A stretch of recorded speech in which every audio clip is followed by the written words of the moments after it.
Welcome, everyone, to the 2017 MSI Plans. Fans return to the Estúdios Quanta in Sao Paulo, Brazil to see who will join TSM in the next phase of the tournament. Welcome, everyone. I'm Daniel Dracos. Joining me at the desk today is Andrew Vedius Day and Zach Rusty Pie. Welcome back, gentlemen. Hello. Happy to be here. We're always excited to be here. All right. I'm glad you're both excited. Good you're both excited. Good you're both ready. You're on the same page, too. That is a start that I like to see. Well, to start the day, let's take a look at the road to the group stage for our remaining teams. Now, yesterday, TSM earned their spot in MSI groups after a close best-of-5 against the Gigabyte Marines. Today, we have LMS Flash Wolves against Turkey's SuperMassive. And keep in mind that the Gigabyte Marines, the representatives from the GPO, will still have a chance to play for their spot on Saturday up against the loser of today's matches. However, looking back at what we saw yesterday, TSM went up against Gigabyte Marines. It was a surprisingly close series between these two squads, went to all 5 games. Oh, it really did. The Gigabyte Marines, they certainly came out swinging. They made TSM work for that spot at MSI, and the fact that they were able to start off the series with a 2-0 just demonstrated the strength of their team. What really impressed me was the fact that as a team, they really stuck to their style. They weren't showing TSM all disrespect. They were blindly aggressive in some parts. They were getting themselves early advantages, and they were effectively using it across the map. Yeah, and for what it's worth, you know, TSM, they brought it back. They managed to get the victory in the end, and it was 3-2. There were still some shaky moments in game number 4 where you could swear the Gigabyte Marines were actually about to win the entire series. One mistake might have cost them everything, but for what it's worth, you have to give them so much credit. They've made a lot of fans. Definitely was crazy to see, and you're right. Those moments where we felt like TSM was down and out, TSM themselves managing to pull it back, we thought they'd just be mentally destroyed after those first 2 losses that were so decisively in favor of Gigabyte, but they do earn that spot in the end. However, we'll see if our other team from round 1 groups, SuperMassive, can be surprising as well. This is a team with a ton of history surrounding MSI, and they're fighting for a spot to come back. Yeah, I mean, SuperMassive, they've been around for quite a while. MSI last year, you know, they've done the rounds in international events, and they've also just been a super team locally themselves. So you have a lot of high expectations for the guys, particularly with how they perform throughout the play-in stage, group stage. Yeah, the thing that impressed me the most was that on the very first day, we were talking about how they, as a team, seem to have the greatest understanding out of all of the play-in teams about being able to move around the map and how to punish mistakes and how to even just trade towers when they realize they're in a deficit. So I felt like that coming into it, after recent performances from the Gigabyte Marines, there's still a bit of debate as to who perhaps is the stronger team, but what we can say for sure is that this SuperMassive squad definitely understand how to play the map. The question is, will they be able to bring it to that of the Flash? At the very least, they were the best in their group. That's for sure. Definitely earning that spot. And of course, they play so very differently than the Gigabyte Marines, such much more macro-focused style overall. And one of the few teams that we've seen be willing to draft around their AD carry, as seemed to be the focus for a lot of their group when we looked at the early group stages. Yeah, Zeitnot as an individual, he was arguably the newest member of this squad. The rest of the members are still here from last year's MSI. And as a team, it's nice to see them grow and work towards achieving this goal of making it back towards this MSI event. And Zeitnot, in particular in the group stages, we've seen a lot more of these build around the AD carry compositions, and he really has been stepping up. The fact that so much faith has been put into him to perform has been very enjoyable to watch. And it's cool that a lot of the TCL teams, organizations, they work around their AD carries. You can think of Holy Phoenix from representatives in all of the previous wildcard tournaments before that. So paying homage to their previous predecessors and now showing up themselves. Yeah, overall, really excited to see how this team performs, because while Zeitnot and Double Dodge did not make a name for themselves in the first week of play-ins, they do go up against Betty and Sword Art, 2 terrors down on the bottom side of the map. Now, Betty, another AD carry that is sort of newer to the team. He is the most recent addition to the Flash Wolves. He was there at IEM, and he actually had a surprisingly good performance, even defeating out Europe's best bottom lane, Sven and Mithy. So while we do have high expectations of him, we still wonder how well he still is able to perform, because he's not really well known for his mechanical proficiency. He's not that superstar AD carry that everyone's expecting to come in and dominate the competition. And if nothing else, it's going to be the mechanics, right? And he's also flanked by one of the better superstars or more prolific and long-standing stars of the team, but he goes a little bit unsung in the name of Sword Art there, of course. Flanked by superstar players, it goes without saying that you may not think of Sword Art. He's about 3rd in the pecking order, but definitely a substantially strong player, roams around the map incredibly well, places a lot of vision in the right places, and actually works with the strong part of his map. And always good to have those hugely influential supports. You got Dumbledore, you've got Sword Art going up against each other, and I like that Zeitnot may be the central focus for this team. They may build around him. Betty may not be, and that could be an issue, especially when we look at the other parts of the map coming in for Flash Wolves. Because when you talk about Flash Wolves, you have to talk about Maple and Karsa. These guys top tier in their roles. We see them perform at every event that they go to. Yeah, these two are the dynamic duo, right? Maple, Casa, they can work around each other, they can swap their focus where they want to be on the map at any one time. They have the deepest, honestly, champion pool, but they stand out the most on playmaking champions. You know, the Lee Sin for Casa, you get a Talia or something of the likes, even Zed now for Maple, and they are just, honestly, the superstars of the team. They're the Korean killers. And if anyone enjoyed watching Levi and Optimus yesterday, then Casa and Maple are the guys that effectively do their job, but at a superstar level, right? These are the guys that always perform when it comes to international success, and I'm very excited to see what these two can bring out. And the fans are clearly excited as well. You guys can see the teams taking to the stage, getting ready for their games today. One best of 5 between the MSI stage. A lot of pressure on both these teams, and when we look at it, now, normally when we look at yesterday, we're like, how are Gigabyte Marines going to find a win? Well, Gigabyte Marines easily found wins. And my question, is it going to be a similar situation to the day? Do we expect there to be the same level of parity that we saw yesterday in our series? I don't really think No, so. I do not. Okay, all right, well, that's pretty decided.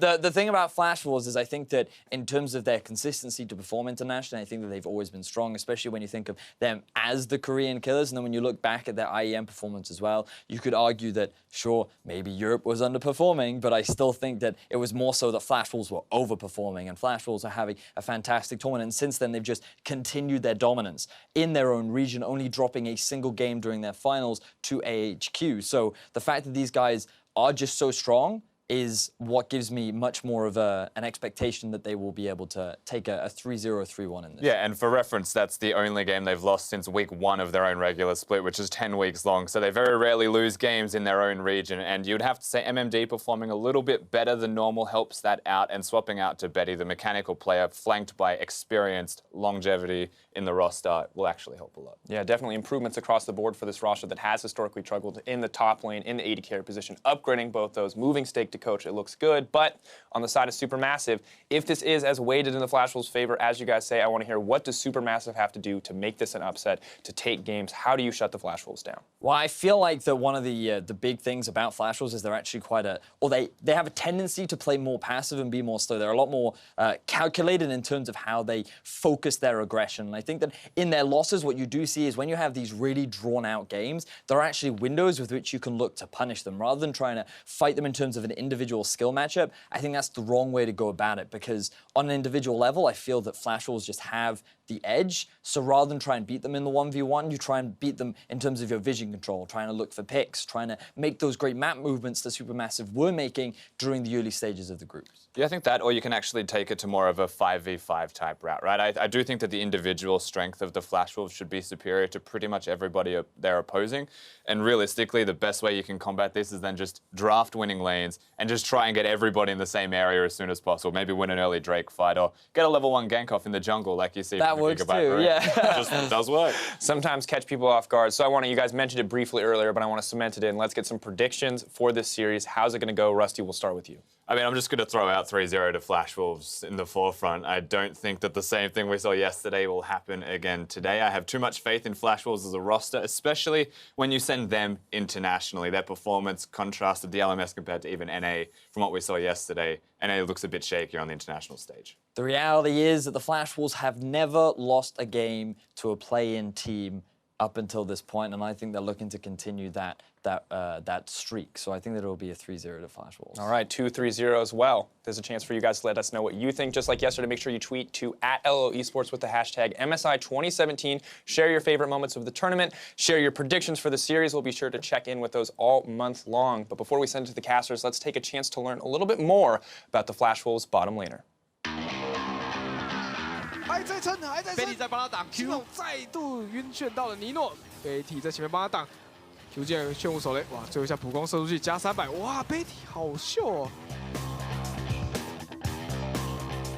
其实我也没有算是教他很多东西吧，因为他的学习能力也是蛮强的，所以就是我刚开始跟他打的时候，就是会跟他讲一些东西，但是基本上他大概打了1个月左右之后，他就大概了解这个 AD 要怎么玩，所以我们现在搭配的是算蛮顺利的。因为那时候就是因为如果转到 AD 的话，就可以加入一队，后来就想说可以加入一队，这个机会就没有放过嘛，就加入了。很多一开始不会的东西就很难学，就是要跟辅助搭配啊，很多插眼的时间，然后什么时候会被 gank，都要慢慢来。哇，水箭转好了，随时可以出手出钩，勾到了咪咪蛋，又是咪咪蛋被勾到了，制服品被定到了后方的mission中，哇，卡塔继续想要踢，把mission踢了出来，直接打出了shot down，贝蒂这边一发轰掉了他，咪咪蛋还在前方开启反噬漩涡，非常的坦哦，尼诺只能勾塔回家，现在持续被做追击，制服品再定一次，是要直接来打坦了。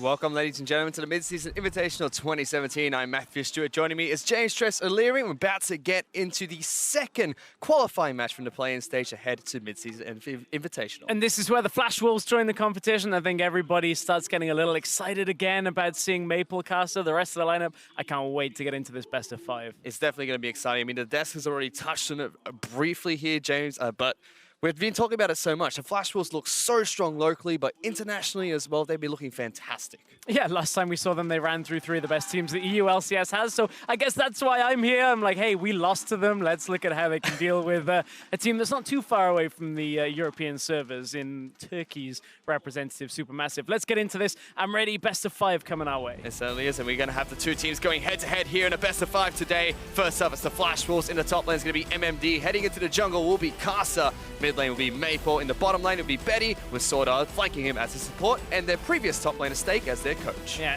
that has been a big improvement to the Flash Wolves. We'll see how the Flash Wolves are continuing their streak, because on the red side of the Rift, it's SuperMassive. We've seen a lot of these guys on the world stage before. Top lane, Fabulous. Jungle, Stormage. Mid lane, Naru. Bot lane, Zeitnot. Support, Dumbledoge. And their coach is Exorant. We've already seen SuperMassive play 6 games at MSI.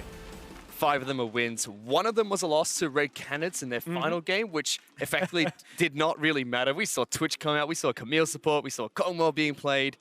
But they've looked really good so far in the play-in stage, and SuperMassive, they do have a quite experienced lineup, and they have previously taken games off the top teams in the world. Yeah, they have, and you know, you look at the players, everybody knows Dumbledoge from the SKT games that we saw in previous splits. I mean, Naru and Fabulous have so much experience, whether it's the play-ins for MSI or Worlds. These guys are used to playing on the international stage, but I would argue if there's one team that is perhaps the most consistent non-Korean team on the world stage, that would be the Flash Wolves. They always show up huge, and that's why I'm excited to see them once again now in the play-in stage round 2. They're ready to do it, unlike yesterday's games.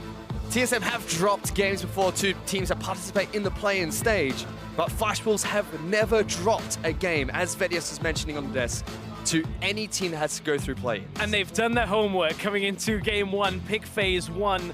Well, bans already. Galio off the table. SuperMassive were playing that 3 games. They had it and banned away from them because they were playing Protect Zeitnot. That's why the Caitlyn is also banned away, taking some of these power picks away from SuperMassive. On the flip side, SuperMassive, they've banned out Syndra as well as LeBlanc, so 2 very early target bans towards Maple. And the reason for that is Maple and Casa are so devastating. If they can play off a mid lane push and then get into the jungle and kill people, that's where they're so strong. I'm expecting still to see Maple pick some sense of early game mid laner that can push. But on the other side, Naru has been playing counter matchups quite effectively in the play-in stage. They will have the counter pick for mid lane should they wish to choose it. Let's see if SuperMassive do save their last pick for that mid lane pick. A couple more bans have come out here as Flash Wolves take away the Lulu, another important component for the Protect the Zeitnot team comp. And we have Malzahar as the final ban from SuperMassive. And now with that Lulu off the board, the Malzahar gone as well, that support priority for the Zyra goes up. Not something we saw all that much through the play-in stage round 1, but that's why Flash Wolves are going for it with those 2 bans. Now you look over at SuperMassive, clear focus towards their AD carry. Get some engage in there, get a strong jungler. We know Casa loves the Lee Sin. And he's going to be picking that one up. Casa will be taking Lee Sin into jungle against Damanja's Graves, which has been locked in here for SuperMassive. And Flash Wolves look like they want to take Varus as well to head into this Zyra lane. So already very strong pick ban from these 2 teams. Outside of the Ashe, Varus is the next meta bot laner that Betty has. He's put on some great performances in the 10 games that he's played at overall. The Jhin, of course, drops in priority. That was his most favored before, but this is a throwback to Worlds. This is what we're talking about, some of the international presence, perhaps. Misfortune into the Zyra. It dropped off quite catastrophically in the meta after people realized that outside of the Zyra matchup, there aren't too many good matchups for the Misfortune, and without a lot of crowd control, sometimes that can be effective, but pair it with Ashe, that's quite a poke, damage-heavy lane that has good level 6 potential. That bullet time with the Crystalline Arrow at level 6, very difficult to play against. Yep, definitely a kill lane once it hits 6. Same with the side of Flash Wolves, though. You look at Zyra as well as Varus. That is a potent lane once they hit 6, but definitely is still only being picked up as a counter towards Zyra in the bottom lane now. Now, at this point, SuperMassive banning away top laners is an interesting one because obviously their solo laners are still to pick up. Camille banned away. MMD has played a bunch of that in the playoff stage and the last few weeks of the split. He's also played the likes of the Rumble and the Kled. Now, if they put Flash Wolves in a situation where they force out the Rumble, that means they can counterpick top lane and take a safe mid laner in the first rotation for the Supermassive here. Maybe something like an Orianna for Naru. He has played the Victor as well, but with the Ahri off the board, a lot of his picks are gone that like to snowball. Well, speaking of Rumble, that has been banned out by Supermassive. And as you've mentioned, Flash Wolves have decided to take away Naru's Ahri. He's had up and down performances, Naru on the Ahri in the mid lane. Yeah, he has. It's dependent on whether he can snowball, but now you look with the Rumble gone, the Camille gone, Nautilus goes up again in priority. If Supermassive want to pick the safe top laner, they can do it here. I expect them to go something that is safe in this first pick and allow Flash Wolves to kind of take a neutral matchup in one lane and counterpick the other. That's exactly what Supermassive do. They pick up Nautilus ahead into the top lane for Fabulous. We could see the Kled. Kled, you can run into Nautilus out from MMD. Other matchups, they have tended towards Maokai in neutral lanes, but it isn't always the best pick. I think if they want to snowball these games quicker, the Kled will work well for side lane presence. And it's not a surprise out of the Flash Wolves. They have played 5 games already of Kled this split, and it is locked in. That gets locked in for MMD, so we will see Kled charge into the Nautilus on the top side of the map. Maple does have to show his hand, though. We expect pushing mid lanes from Flash Wolf. We expect a pushing bottom lane. They've already got one component of that, and Talia would make a good pick to continue shoving in mid lane. Yeah, we've seen a lot of different things from Maple, whether it's the Talia, the Aurelion Sol, the Talon, all focused of moving out of the lane. And that's one thing you've got to look at here is Supermassive haven't necessarily got to protect Zeitnot composition yet. If they can pick up some shielding like an Orianna from mid lane, maybe that's enough to get Zeitnot through. But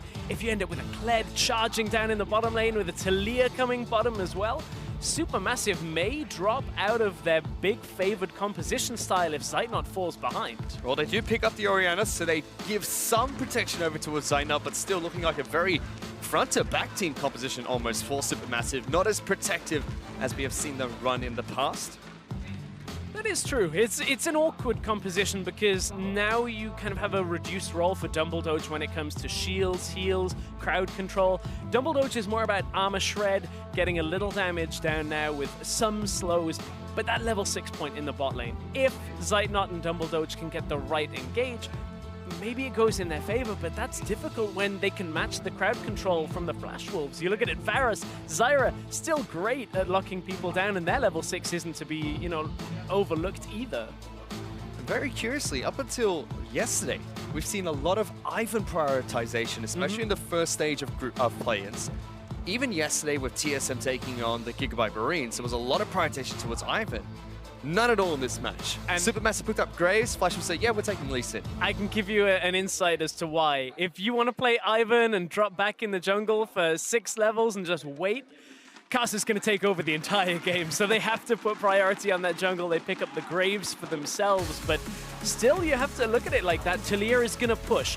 Casa is going to invade. You can put money on that. He will absolutely go aggressive. And from there, Flash Wolves will see if they can play their style or whether Supermassive can kind of drop back, hold them for a while and play on an even footing. Yeah, and I was talking to the head coach of Fireball, one of the LMS teams, and he was talking about how Flash Wolves, a lot of teams, you expect the jungler to gank for the mid lane. No, it's the exact opposite. The mid lane pushes up so the jungler can go gank the other jungler, kill him, and impact the rest of the map. And that was the evolution that we saw out of the Flash Wolves at IEM. As we head into Game 1, we'll see if their style has changed at all, but they tore apart the EU LCS top teams by taking that winning mid lane, moving into the jungle and dominating the enemy jungler. If Flash Wolves can do that here, SuperMassive may not be able to hang, but we've seen good performances out of the Turkey representatives already in the play-in stage. They've already got 5 wins so far. Uh-oh, level 1! Jumped on a level 1 and snared up as well. Exhaust goes down, forced the flash away. Samaj will take some damage as well, but already 2 early summoner spells blown. And those are very important spells out of SuperMassive here. Now, no flash on Misfortune into the Zyra is devastating for this matchup. Misfortune relies on being able to move forward, land some damage, whether it's the Make It Rain or the double up, and then move back away and push out a low sustain lane like the Zyra. Now, if Dumbledoge moves forward in the early part of the lane, you get rooted down, you get taken out by a lot of the damage that comes from Betty and Sword Art. So Dumbledoge has to now play with a lot of respect, and the Flash Wolves early on in game 1 go, okay, you want an aggressive game? Here you go. So Zyra does not get the lane priority, doesn't get to put the seeds down nice and early, but still blowing 2 summoner spells. Flash Wolves will be very happy with that. Samaj looks like he wants to start on Raptor camp here today. Will be spotted out by that ward that was placed down by MMD, I believe. We'll get a leash from Fabulous to kick this one off. Meanwhile, we have Lee Sin being played by Kasa here today, taking down Red Buff to kick off the game. Yeah, we'll have to track where Kasa goes on the early parts of this game, whether he'll come back bottom lane. This is something we saw Levi do. We saw a couple of teams, as soon as that flash is down, level 2 ganks aren't all that common, but they can be super effective here if SuperMassive don't respect it. Even if they get onto Zeitnot and get a second flash, it should be enough. That's a flash forward. Sword Art's locked down Dumbledore, tagged up by Kasa, and 2 minutes into the first match, Flash Wolves pick up first blood. Oh, we've seen that one before. As soon as that low mobility support flash is down, you get the jungler bot lane, get in there, pick up first blood. It even goes to Kasa. So we talked about how the control for Flash Wolves come from this aggressive jungler. 2 minutes in, already having impact on this game. Stomaj does the right thing, heads straight in towards Kasa's jungle while his bottom lane will be able to take blue buff away. So it should be a 3 buff start for Stomaj, but Kasa still heavy impact play in the bottom lane. That not only sets up Betty and Sword Art, but like you mentioned, he's going to go toe-to-toe against Stomaj now in the jungle. And this is a problem now for SuperMassive in the sense that Kled will take over the Nautilus at least a little later on in the lane. Not quite now. The same Maple for now will have an advantage. So if SuperMassive are planning everything on Zeitnot, his damage for now, that's a rough time if he has to drop back in the lane, concede presence, drop in CS as well. If that happens for Zeitnot, SuperMassive are in big trouble. Right now, though, Fabulous is doing well up at the top side of the map against MMD. He's already knocked him off his Lizard. But Kasa is waiting in the wings once again. Very big minion wave, though. Don't think he really wants to run into that one head-on just yet. And of course, without Skull, MMD doesn't really have the safety of going in, even though Kled is one of the champions that at low health can be deceptive.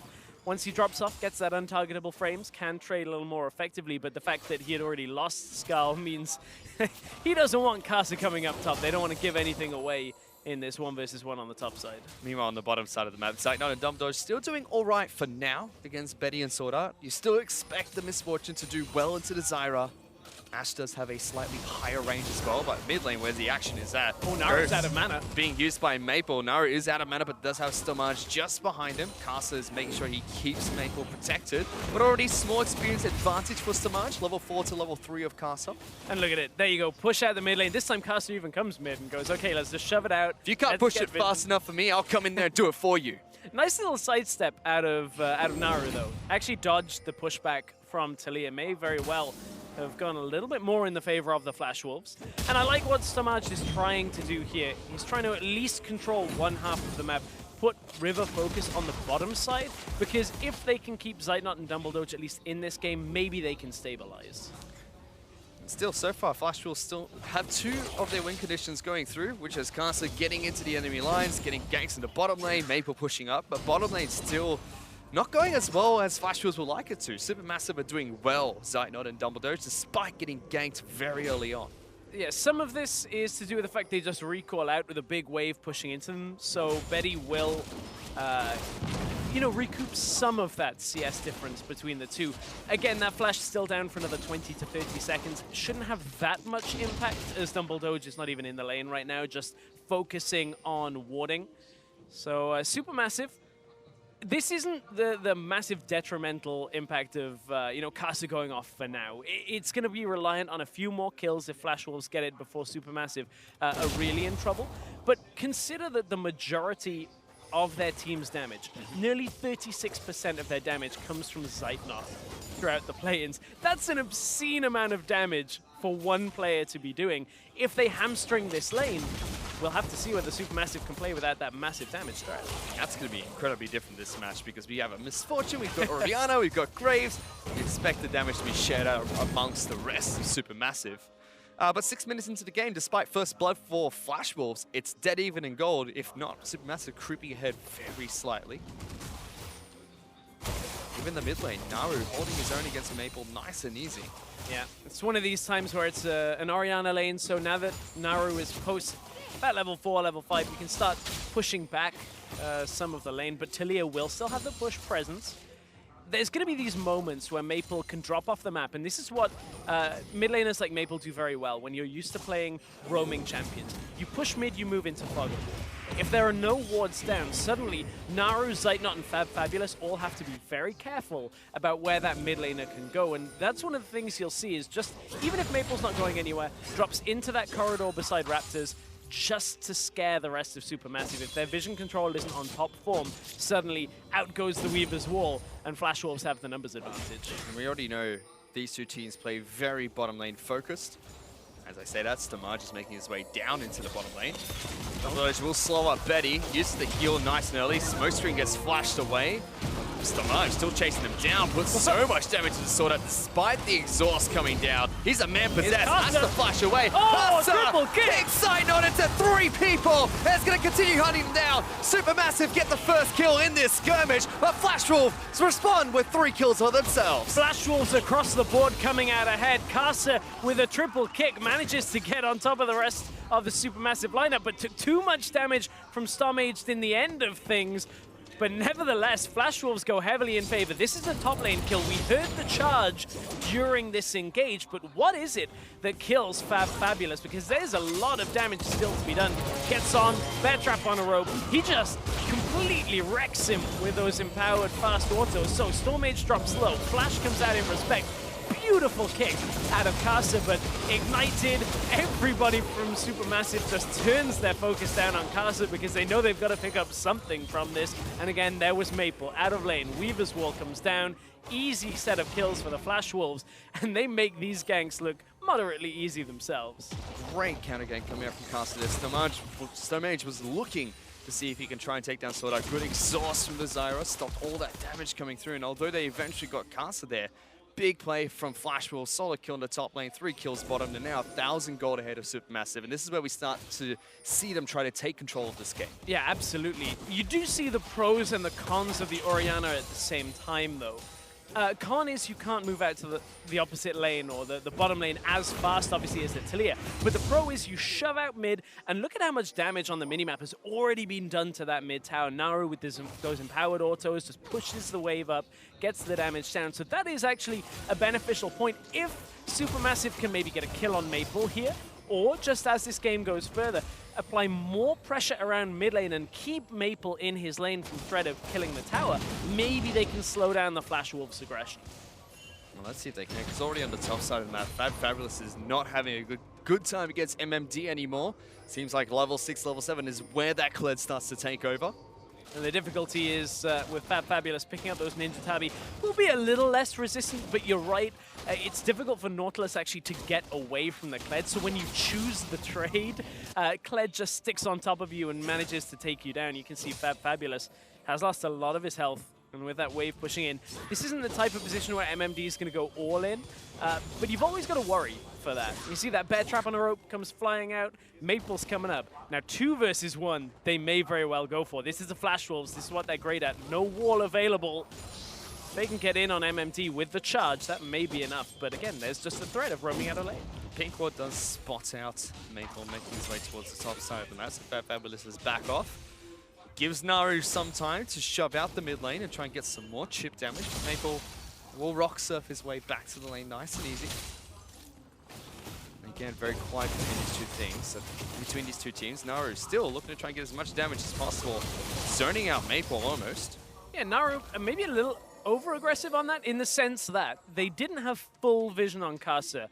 They knew he's likely not on the bottom side of his jungle because of the vision control they had.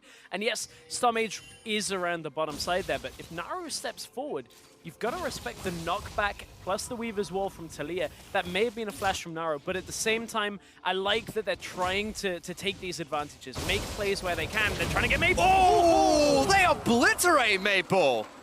SuperMassive just charge into the mid lane. And now that's the play that they can look for if they do make these aggressive stances here. If they can get in there, it looks like Maple with no flash stepped too close to Naru. Shockwave came out comes the collateral damage, and suddenly Maple can't survive. And that's the mid tower we were talking about. One kill here opens up the game for the SuperMassive again. Yep, this is going to be first brick going to SuperMassive. Casa's trying his best to defend this, but he just can't. And the gold is once again even between the Flash Wolves and SuperMassive. SuperMassive taking it to the Flash Wolves despite a lot of the skirmishes going in their favor. Well, Naru was putting out a lot of damage now that he's got those Sork boots. You can see early on, can still contend with Casa's health bar. Also at half health, he can't quite contest Stormage at the moment. He's called upon Sword Art to rotate into his own jungle. That gave Zeitnot some time to clear out this pink ward, as well as push out the bottom lane. And it seems like SuperMassive really want to try and set up for this Infernal Dragon, or at least get vision control over the river. Getting an Infernal Drake would be a significant boost to SuperMassive in the sense that look at how good their team fight is for this composition. You got the Nautilus, the Orianna, if you can flank, get that engage using the Ash Arrow as well. Then you multiply all the damage by a little bit extra. Suddenly, Flash Wolves, their attempt to play this side lane style, potentially with the Kled and the Talia, can get capitalized on. One arrow hits Betty, and maybe the game is basically done at a late team fight. So that Infernal Drake will go a long way to helping SuperMassive power up this Orianna, the Ashe, to get him into the game. Well, it's rapidly approaching the mid game, and that's where we normally start to see SuperMassive fall apart, especially in their matches against Rampage. Although they were victories, they were quite late comebacks for the team. One was a 5-0 deficit, very similar to the start here for the Flash Wolves. But really was the mid game where things start to look shaky for SuperMassive. And it's interesting now because Flash Wolves are a team that you heard the analysts talking about it. When they get drawn into very late games, that tends to be the only losses they've had.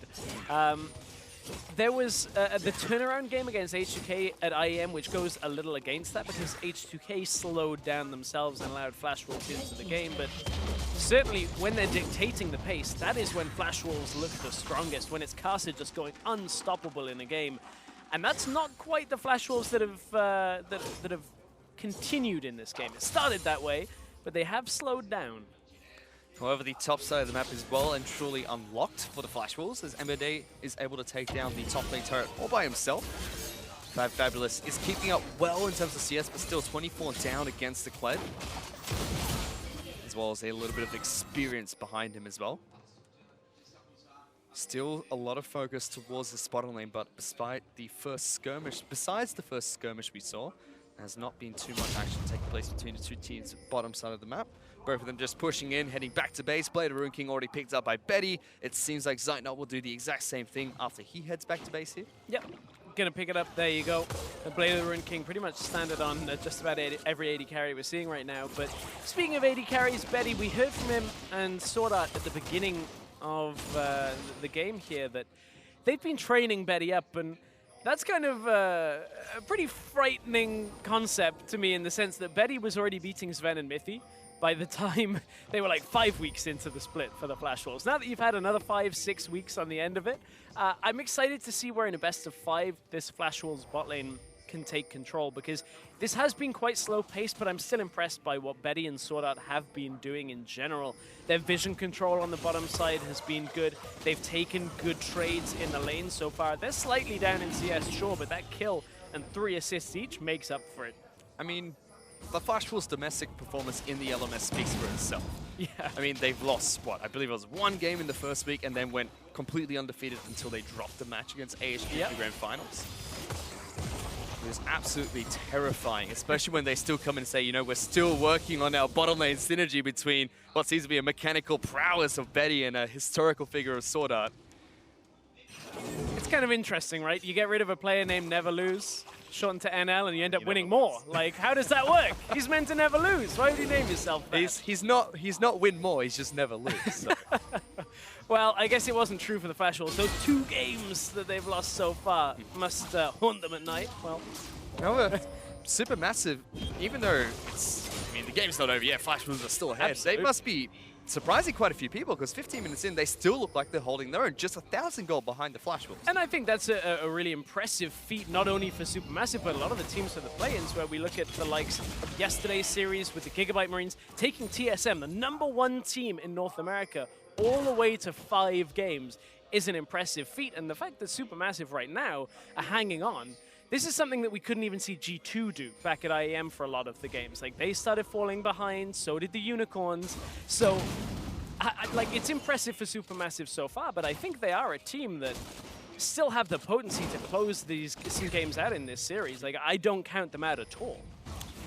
And Rusty must be getting some flashbacks to yesterday after saying that's going to be 3-0 to TSM. Now he's coming and said 3-0 to Flash Wolves, but bottom lane, Zynot has been caught. Double teleport coming in. Double Doge charges up to bullet time. MMD will get there first. Fabulous will try and lock him down. Maple cuts up the retreat path, and Zynot is nowhere close enough to his team. Casa kicks one back. Stone Age will fall. Flash Wolves get 2 kills in the bottom lane. And this is exactly what they were looking for. We talked about it, the bot lane snowball. You bring in MMD, you bring down Maple from the mid lane. Naru was just on a recall. He had pushed out mid, was trying to get back to get a recall timing and buy some items, and Flash Wolves go, okay, is this going to be a 5 versus 4? And they go all down towards the bottom lane. We spoke about the potency of the Varus, the Zyra. The crowd are coming alive, chanting for the Flash Wolves. And Flash Wolves, they pick themselves up another couple of kills on that exchange and easily, once again, regain control of this game. They get an Infernal Dragon as well, now 3,000 gold ahead of SuperMassive, but let's check this out one more time. Yeah, Maple pings Orianna. There's a ward in the lane there, just outside of tower range to know they're recalling. TPs come in, they sidestep the bullet time coming from Dumbledoge. The wall, after Misfortune has flashed, means Dumbledoge's fate is sealed at this point. Of Maple just destroys him for an extra kill there. It looked maybe like SuperMassive had a very small window at the beginning of this where Stormage dodged out a lot of Casa's early damage, but then in comes the TP, in comes the wall, and Flash Wolves are 5 versus 4. We see most of the gold currently sitting on MMD on the top side map, 1,600 gold ahead of his opponent. In the jungle as well, Casa is slightly ahead, and in the bottom lane, slightly ahead for Betty. It's only really Naru who is beating his opponent of Maple at the moment in terms of gold, but it's a very small deficit of that. And even that, when you look at it, doesn't have the biggest impact on the game as you're alluding to. Like, Naru has been sat mid lane and pushes it out and recalls, and pushes it out and recalls the entire game, whereas Maple is moving down to the bottom side, getting themselves the exchanges. Bot tower has now fallen, so it opens the map for this Kled, for this Talia. They got the Infernal Drake. Flash Wolves say, what the hell, let's just take the Rift Herald as well, give that over to MMD, because he's already so far ahead in this matchup that Fabulous can't sit in lane against him. And this game has gone from being competitive, perhaps for SuperMassive, to being all about the Flash Wolves side lane control now, and it is very difficult to re-arrest control from a team that can set up side lanes so effectively. We'll see if SuperMassive can do it with the amount of crowd control they have. Yeah, SuperMassive are well and truly on the back foot now, although Naru did shove into Maple quite well and took the first turret. Maple was able to unlock the rest of the map. Again. They're going in again. Weaver's Wall separates Zynot. Does have flash available, but has been locked down twice. And Caster's all the way in the back lines, jumps over the wall to help out for another kill. And MMD is still charging on through. Once Double Doge can't get the bear trap on the rope to connect. And Naru just watches as he tries to take down MMD here. Fabulous can't find the hook to return, but 2 kills picked up by the Flash Wolves. That's an aggressive dive. Oh, and it's one of the things that Flash Wolves do so well. Normally, as casters, we have time to go, okay, here's what they're going to do. They're going to push up with the Kled, they'll move into mid lane and cut down behind, because that's what the comp does. A lot of teams take a few extra seconds to actually set that up. I was waiting to jump on it, and all of a sudden out comes the Talia wall already. Flash Wolves are already going. Only now is SuperMassive like, okay, we have to watch out for that, and Flash Wolves are already going. Casa goes right into the backline. nobody can save Zeitnot because they're not running a support that is going to be able to rescue an AD carry when a Lee Sin goes right the way in. It doesn't even matter that MMD comes the long way into the lane and comes through the front and doesn't really do too much because Flash Wolves have already won the exchange. So Flash will pick up a nice 4,000 gold lead for themselves. Chip away at that mid lane out of turret, which SuperMassive do hold on to. But if they can keep this up, they're going to just slowly increase this lead and start to bleed out SuperMassive. And you can see the movement on how they're trying to make sure they're bleeding out SuperMassive. Like, as soon as Fabulous is pushed up in the lane, way too far, Kasa starts moving up with Sorda. Together, they're already going through the jungle because they say, okay, if he doesn't respect us, if he doesn't back off, MMD will start the fight, will come in and finish it. And Fabulous would have been in a lot of trouble. There is no vision for SuperMassive on the top side. Now they want to fight. They're Kasa's going in. behind them. They just missed the other, but Kasa kicks Naru into the entire team. He's the first one to fall. Graves will be next as MAD is already in the back line. SuperMassive are trying to fight back, but there's just absolutely nothing they can do against this aggressive Wolfpack that take down 3 more kills. This is starting to look like a clinic for how to aggressively close out a game. You control the jungle, and as soon as someone steps forward, okay, it might not be the cleanest execution on how to start the fight, but by God, the Flash Wolves finish it. I mean, big mistakes coming up for SuperMassive though. Zeitnot not connecting with the ultimate, that Fabulous throwing his anchor into a plant, and Flash Wolves goes, well, there's no more engagement for them, let's just charge on in. But it's very difficult for SuperMassive to set this up because they have no vision outside of Hawkshot. Like, look, Kaza doesn't even hit the kick, the Sonic Wave at that point, but he goes, all right, let's go into the back of it anyway, get the kick on Naru, and the fight's already done. Wall cuts off the rest of SuperMassive from getting out of there. Perfect wall again by Maple. This guy is impressive on the Talia. But I really want to emphasize that I don't think there are too many teams that could hang with this Flash Wolves when you look at a European, American, maybe a fair few of the Korean teams might be able to at least understand the process for controlling that jungle again. But that's a difficult concept because you've got to use the hawk shot. You've got to check every bush on the way. Warding has to be immaculate because a Talia, a Kled will completely demolish anybody if they step out of position. And Randy's looking to try and do that again. Pulls back Fabulous, just, you know, sends a message to the Nautilus. He's got the Rift Power buff from earlier. He's going to be able to split push quite effectively for his team. Kasa looking to try and jump in on towards SuperMassive as another Weaver's Wall comes through, but the Q will expire. Speaking of Kasa, he's gone for a Black Cleaver. That's his second item. So everyone from the Flash Wolves packs the punch heading into this game. Yeah, wants to not only shred some of that armor down, but again, stay alive a little longer when he goes into the fight. I am like moderately impressed with SuperMassive's early game. I think they did a good job of controlling mid lane. We saw Stormage come into the mid lane, get that first tower. I think that was what they needed, but after that, it's been very difficult for them with this Misfortune composition to actually start fights. It's been Flash Wolves starting them and ending every fight before SuperMassive have really managed to connect with anything. And that's exactly what we've seen from SuperMassive throughout the entire play-ins. They do fairly well early. They start to falter mid-game and only really truly come back later on in the match. But Flash Wolves are a very experienced team from the LMS. They're probably not going to allow SuperMassive to have that opportunity to come back into the game. Already 10,000 gold up just 23 minutes in. And look at them utilizing this composition, running 3-1-1. So they can bring the Talia across map whichever way they need to go. They've already got 2 towers from this Baron. And a lot of teams are a little slower on that. Flash Wolves just go, okay, let's go take it. Let's get everything we can.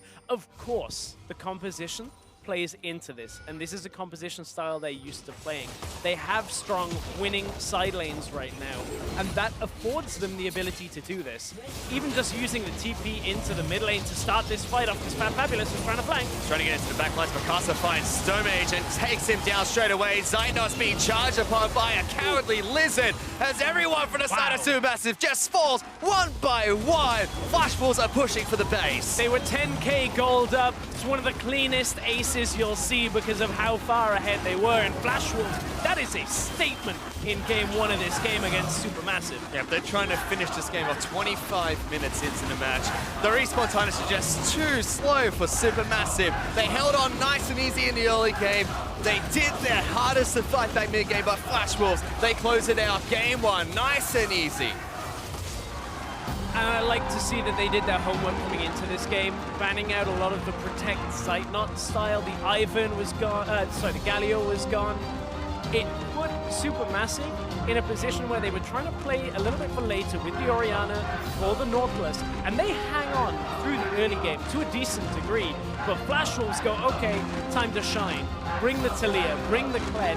Everybody, after that 5 versus 4 in the bottom lane, was hyper-focused on snowballing that lead, and Flash Wolves doing a great job of it.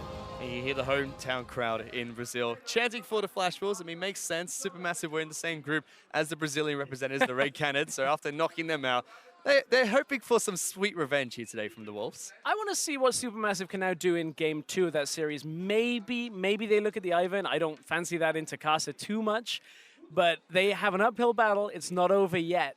We'll see if they can replicate perhaps some of what Gigabyte Marines were doing yesterday. That's right, it's still a best-of-5 series, but for more on that match, let's check in with the analysts. Thank you very much, Fish. Of course, start by taking a look at the draft and what was an insanely one-sided game in favor of the Flash Wolves. And I'll give you gentlemen credit. You called it a 3-0, and we're not there yet, but this is a very good start from the Flash Wolves. I mean, when you draft this kind of a composition from Flash Wolves, what was interesting to me was the fact that the high priority on the Zyra, the fact that they're already saying down the bottom lane, we want to have this potent advantage, get ourselves a strong lane down the bottom half, and then the fact that SuperMassive respond by going for something a little unconventional with the Misfortune after the nerfs, the expectation was that she wasn't being played in the support role anymore, but they felt confident enough to bring it out, and we'll get into the level 1s a little bit later, but it didn't go exactly the way that they would have wanted. Yeah, like Misfortune's still good into Zyra, but you have a team composition now with 380 carries and Nautilus that needs to be there, or you're just going to melt in an Orianna that is super important. They very rarely fought with the Orianna there. They were a very fragile composition, so they needed to be ahead early, and that obviously did not happen. Yeah, I think that's a really important point, because what we identify here is that SuperMassive went for a style that worked for them during the group stages, where they had they basically were confident during Group A that they could play slow laning phases, and they could just rely on good vision control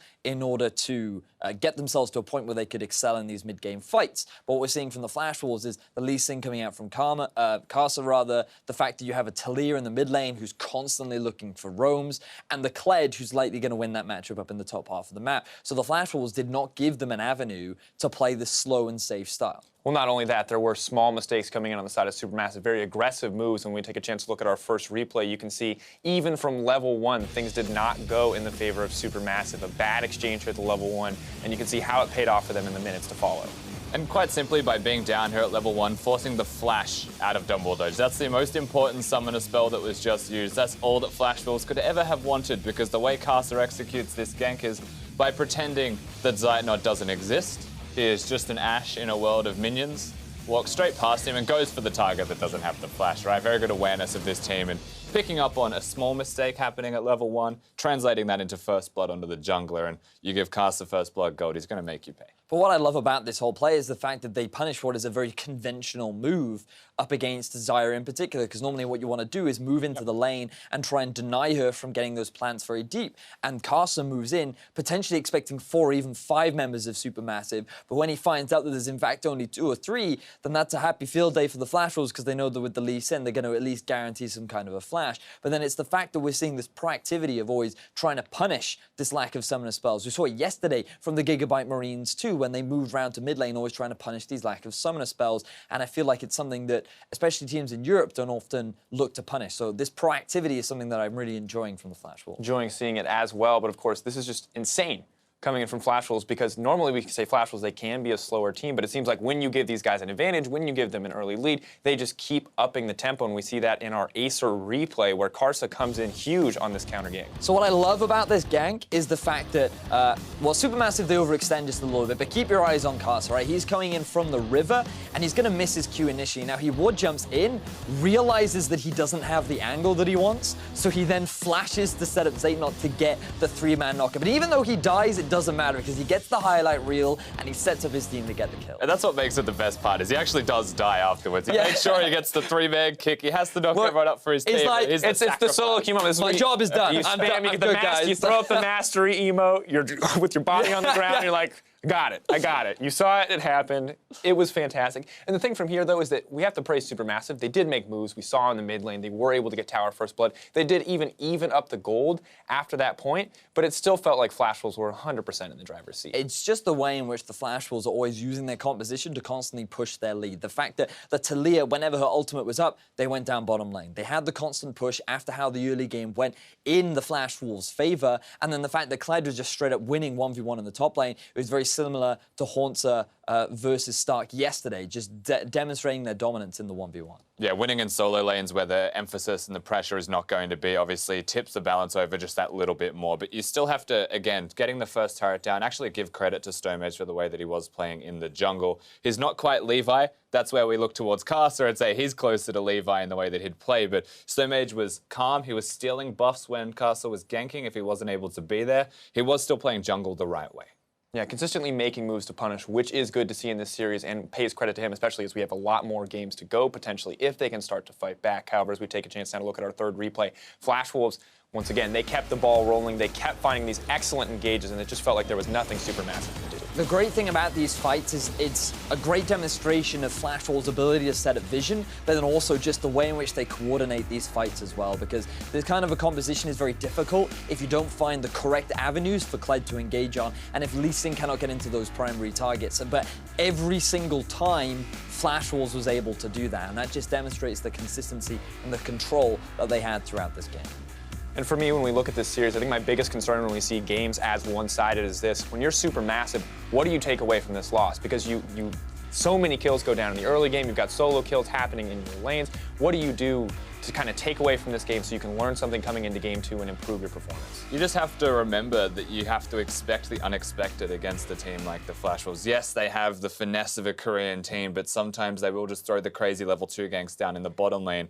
And sometimes, you think about it, will they gank me? I have no flash in bottom. The answer is yes. They will actually do it, and that's something that you do need to respect moving forwards, because again, their draft needed to scale. If the goal or their win condition as a team comp was to win early laning phase through bottom 2v2, have Graves outpace in the jungle, and just have everyone stay safe in lanes, then if you die at level 2, you've already lost your win condition. So they just need to think back a little bit more carefully and respect what Flash Wolves can do. And I love the way you described it earlier on in some of our prep sessions, which is very much that they have the aggression of an LPL team and they also have the tactics of an LCK team. And while they are somewhere in the middle, they're like a mesh between the two, you are seeing that against a team like SuperMassive, it's very easy for them to exploit both of those strengths that they have. Just feels like you give them those openings, they're going to take them every time, they're going to punish you.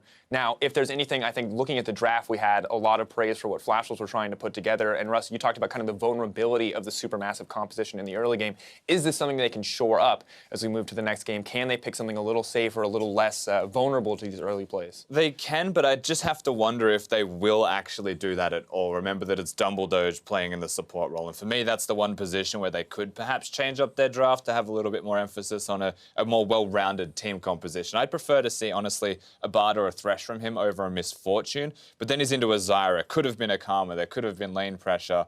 And so he's just going to have a really hard time adjusting how they play. I think keep doing what they're doing if that's their plans, but refine how they do it. All right, well, we'll see if they can refine it. We're going to have to step away for a moment. After the break, we'll see if SuperMassive can bounce back against Flash Wolves in Game 2 of this series.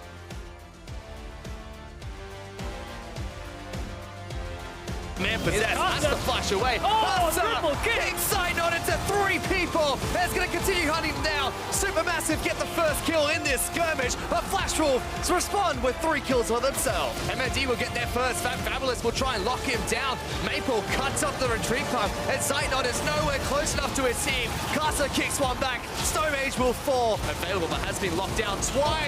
And Casa's all the way in the back lines, jumps over the wall to help out for another kill. They're going in. They just missed the ultimate. Casa kicks Naru into the entire team. He's the first one to fall. Graves will be next as MND is already in the back line. Casa finds StoneMage and takes him down straight away. Zaytnot's being charged upon by a cowardly lizard as everyone from the side of SuperMassive just falls one by one.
Welcome back, ladies and gentlemen. We just witnessed a 25-minute shellacking from the Flash Wolves as they took down SuperMassive in game number 1 of this best of 5 series. We're about to get into game number 2, Stress. What's the first thing we can expect to change in Champions Select? I think you could put up a big sign that says ban Lee Sin against Casa. That's like a pick you don't want Casa to ever play, but I guess in a best of 5, you just go, should we test it for ourselves? Yes, let's give it to him one game. Well, on the plus side, SuperMassive are now on blue, which means if they don't ban it, they can first pick it if it is in fact what they want to do. But I think maybe swap out the Malzahar ban from the last game, put in the Lee Sin, force Casa onto like a second-tier jungler for him, which typically is still very good. So, and we kind of talked about it during the break. Graves made a lot of sense for StoneMage because he's able to shut down Casa's early game prowess, where he'd like to get straight into the jungle and try and find StoneMage and take him down nice and early because he just farms so well, clears out the jungle. But you were telling me that lasted a whole 5 minutes and then just didn't work anymore. That's the problem, is like the Graves may have done okay into Casa, but Casa was having much more impact than just being a jungler in the champion in itself. He was into the lane, getting engages started when he needed to be, and StoneMage was a little slower on that.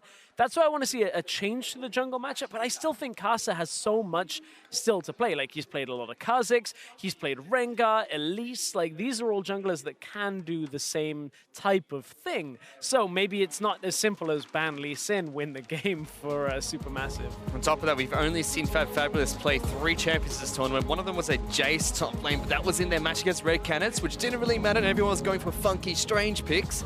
Other than that, it's just been Galio, which was banned out by Flash Wolves last game, as well as Nautilus, and picking Nautilus since MND didn't work out the first time round. So I like the Syndra and Caitlyn, the Syndra and LeBlanc presence out of SuperMassive. Take away some of the blind pickable mid laners for Maple. Now we have to ask the question, will Flash Wolves still ban Galio? Because we know SuperMassive, we're in a group that first picked Galio a lot of the time in playing stage 1.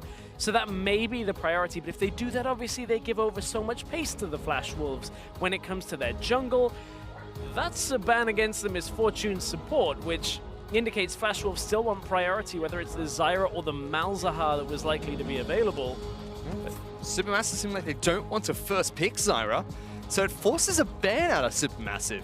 Which is an interesting one, because we kind of feels like these two teams are locked in the meta where we had Misfortune, Zyra, Malzahar, and that was it. Now, of course, you can play Lulu, you can play Karma, you can play all of these other champions. So basically, if SuperMassive don't pick the Malzahar here, when the Galio is still available, maybe we'll see Flash Wolves end up taking it for themselves, but I like this adjustment. You say, okay, we know what you're trying to do, let's adjust things. You're likely not to pick the Galio, so we'll let you take Malzahar, we'll let you take the jungle, we'll take a solid bot laner, and then pick up the Galio maybe later. Yep, Sakamo is picked up by SuperMassive. Flash Wolves look like they want to pick up Malzahar. Previously, this lane used to do really well for Malzahar when his Voidling spawned instantly.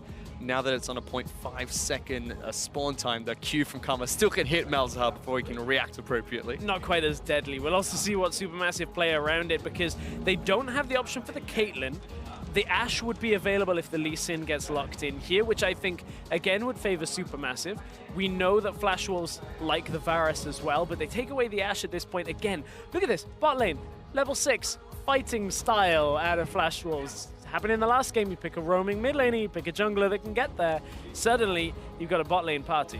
And again, very high push potential coming out from Flash Wolves' bottom lane, which is very crucial in how they won their, or how they were so dominant in their domestic run in the LMS. SuperMassive decided to pick up Graves as their jungle of choice with Varus, which is kind of expected from them, but that does leave Lee Sin open, which Flash Wolves did not pick up in first rotation. Right, they were trying to prioritize their bot lane. I think the Lee is likely to get locked in here, unless they want to take Talia for themselves. I think the Lee is a more beneficial pick here, because while Talia is likely to get banned out by SuperMassive, they still have things like a Talon. They have things like the Aurelion Sol that can do a similar role for Maple from that mid lane. And the LMS region was one of the first regions this split to really start to emphasize heavily on Talia. So we should see that banned out by SuperMassive after Maple had such a good game with the champion. Tahm Kench is the ban here from the Flash Wolves. We had a Tahm Kench top player in Evi from the Rampage team in Phase 1. I wonder whether this is Flash Wolves protecting themselves against a pivot of Karma to the mid lane. If they take it like a neutral lane and you say, okay, you take the Tahm Kench because there's Ashe, there's Malzahar, he does good into both. It could be either Fabulous hasn't shown us the Tahm Kench in the play-in stage. So that's an interesting setup, but nevertheless, I can see the rationale between Flash Wolves taking the Tahm Kench away. Yeah, I mean, Malzahar, Ashe, two champions that get heavily countered by Tahm Kench outside of laning phase. There goes the Galio as well, another champion that is all about protection, about getting a safe target with that damage reduction off the board. So now where does that leave us? Top lane, Nautilus might be the ban here, or Kled actually, if Supermassive are looking to pick up the Nautilus themselves. It almost feels like they just ban out Kled. That will be Flash Wolves picking up Nautilus, because MND has played a lot of games in the champion in the regular split. He's also played a lot of Nautilus and Rumble alongside it, so both are options they can pick here and look at a mid lane matchup to counter pick, because you don't necessarily want to take an Aurelion Sol into every lane. It's not the safest blind pick. Supermassive would be able to counter that. And that leaves Supermassive in a rough situation. They probably have to go Syndra in this rotation and go Syndra Nautilus if they want to just take quote-unquote standard setups for themselves, not necessarily winning lanes, as Rumble can control that Nautilus in the top lane if that is where Supermassive go. Which means if they pick up Nautilus here, Supermassive will again be sacking the top side of the map. The question will be, can MMD get another solo kill onto Fabulous and snowball that lane even further ahead? That's always an interesting question. Okay, I like this in the sense that the Syndra would be the obvious choice for the lane solidarity, for picking a good blind pick that can deal with most things. But they want to be able to hang with the roaming potential and the side lane threat. That's why this cannon comes out as well. Now they want to try and bully out MMD on the side lane, have Ahri roam around as well, try and create side lane pressure for themselves. Cannon into Rumble, top side of the map. No longer the AP on AP matchup. We should see an AD cannon coming out of Fabulous. It's a champion that was very commonly banned in the first 2 days of group stage, in the play-in stage. And Naru picking up Ahri. No surprise there, one of his signature picks. Flash Wolves did not ban it out this game. And the response from Maple is to pick up Ryze. Yeah, now that Ryze might be a surprise to quite a few people, but Maple has played a bunch of champions and a bunch of Ryze. Now, what this does basically is eliminate some of the presence of Ahri in the sense that you can lock her down, put a lot of damage out, and match the roaming potential. This also gives Flash Wolves a lot of repositioning power, and we've seen how good they are at making snap decisions, crossing lanes, getting into engages. Well, now you've got to fear that they're doing it with a Ryze, and it rounds out their later game skirmishing as well. Like, Ryze obviously scales very well into the late game, gives them a lot of power here up against a Supermassive team that really heavily needs to get ahead. Kennen needs to get ahead and should do. Ahri theoretically needs to snowball this game too, so Flash Wolves taking a bit of a step back from maybe that all-out aggression. Yeah, Supermassive running the double teleport as well with Kennen and Ahri, so we'll probably be looking towards the 1-3-1 with Graves, Varus, and Karma grouping up and just wave clearing wherever they can. Trying to take a new approach to take down the Flash Wolves. Well, I like that they're trying things, looking for a little bit more of a different setup. I talked a lot about Syndra in picks and bans. Of course, she was banned away. That's why, of course, they didn't opt towards the Syndra. As it was the Ahri coming for Naru, which is a bit of a quintessential pick for him. He can always play that champion. We've seen it all the way through since like 2013 when Naru was really breaking onto the scene in a European Challenger setup before Challenger Series ever even existed. So Supermassive trying to take it back with this 1-3-1 setup. And the last match, it was fairly even between Supermassive and the Flash Wolves until 15 minutes into the match. And the Flash Wolves pretty much didn't even know what hit them because 10 minutes later, the game was over. They were run over by a bus that just came out of nowhere. No stop sign at that intersection, unfortunately. We are on Wolves drive buses. Ooh. That's an interesting one. You've seen the memes with dogs driving cars. Yeah. I don't know about wolves driving buses.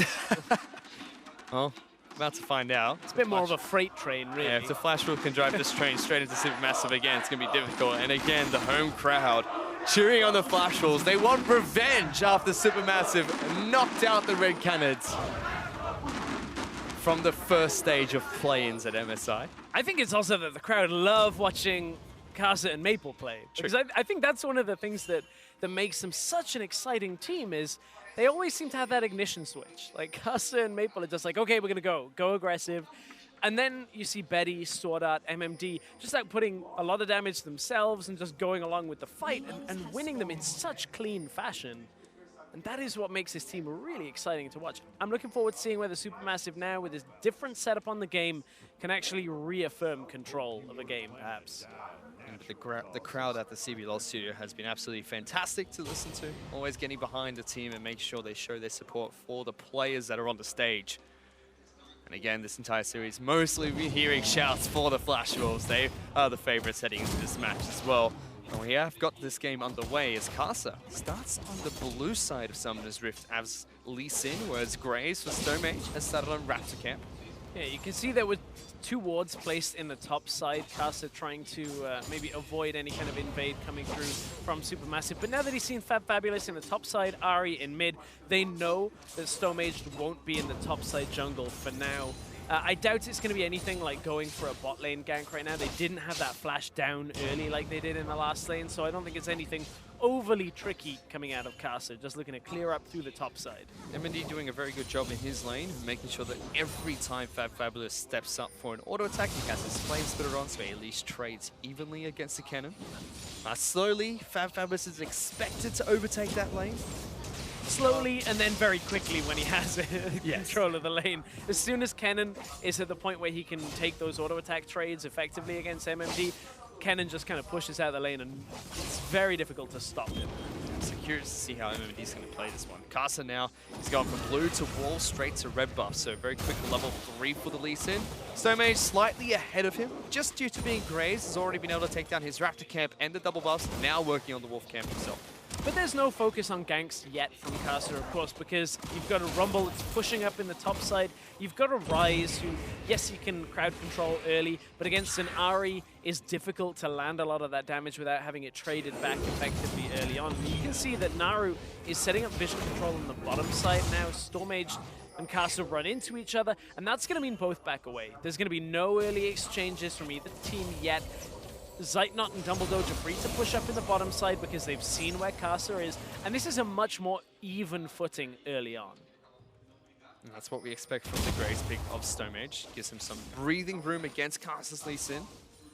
He's actually trying to make his way towards top side of the map, puts a ward down under the Troll Brush to keep Fabulous safe.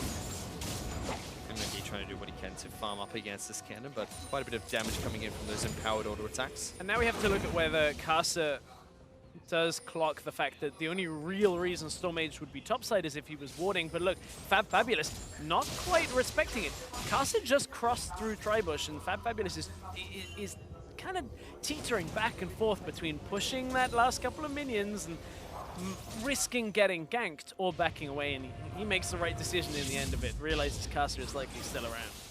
So early in the mid lane, just through the minimap, we saw that Maple was trying to head back to base, hit about 23 CS, which is just enough to pick up the T, I believe. Naru stopped his recall a couple of times, recalls himself, and teleports back into the lane, so trying to stay ahead of Maple at all times. Yeah, and that's when Naru technically sacrifices experience for a moment to TP back into the lane and all get it on the second half. He gets a good recall, gets double Dorans plus the boots now, and is able to kind of take control of the lane once again. Utilizes that TP, but early on you wouldn't expect a mid laner to necessarily need that TP for an engage. Well, we saw Stonemage trying to be a little bit cheeky inside of Kasa's jungle. The Gromp gets a little bit impatient with him and waddles back to his camp. That gives Kasa some time to kick Stonemage out of his own jungle. Bottom side of the map, Zeitnot and Dumbledore are still pushing in aggressively. About 10 CS up over Betty, but he should equalize it slightly with this wave that's crashed. And that's a lot to do with the fact that this Karma, this Varus, a lot of poke damage, a lot of push power in that lane as well. Sword Art and Betty are biding their time to actually retake this lane. It's post-level 6 as we were talking about. Like, Karma doesn't really have that massive level 6 spike that a lot of the supports, Malzahar, the Zyro we saw in the last game, it's going to be Betty and Sword Art going aggressive that turns that lane back in favor of the Flash Wolves. And you can see Naru now having to carefully play in the lane. They don't have vision on where Kasa is, so just has to be aware of where they could be on the map. Little does he know, Kasa was waiting in the wings of that mid lane, but Naru has hit level 6, will be slightly safer. with his triple dash available. SuperMassive going to continue farming up the jungle, so is Karsa. A big note to point out is top side of the map, MND was forced back by Fabulous while he had his lane pushing. So Fabulous sacrifices some experience and walks back to lane, whereas MND used his teleport. So a slight global advantage at the moment for SuperMassive. This bottom side of the map, Zaino and Dumbledore still taking a lot of harass from this Ashe Malzahar lane. I'm interested to see whether MMD buys towards the defensive setup into Kennen that we've seen a couple of rumbles where you end up getting an earlier Zhonya's Hourglass. Still opting towards the Haunting guys first, as you typically do. It's interesting whether he does end up doing it, because I wonder whether they'll concede that just for teamfight presence, and MMD will just say, okay, well, I'm just going to go the normal route and put damage down in teamfights and basically just play to avoid the Kennen in the side lane, and we can win through teamfights alone. It's a very similar story to game 1, where SuperMassive Flash Balls very even. No kills this time round though, no first blood for Karsa nice and early. So SuperMassive must be feeling at least a little bit more comfortable. SuperMassive is trying to take blue buff away for his team. Naru's being called upon. Smite has to go down with SuperMassive. So many Voidlings. Not paying respect to the little critters there, SuperMassive, but does get the blue buff, gets out alive, doesn't burn any summoner spells for it. Karsa wasn't quite in range to be in that fight, so SuperMassive gets away with his life. I like this aggressive play here. You can see the Lee Sin has been focused on farming ahead in the creep store when it comes to monsters and on experience. Already level 6 is Karsa.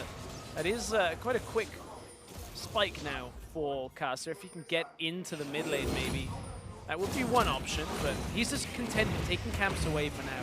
He's waiting to see where the Graves is on the map. Karsa was spotted heading into this camp, but SuperMassive were not quite sure where he was. So he takes away a couple of small raptors, but SuperMassive picks up the rest.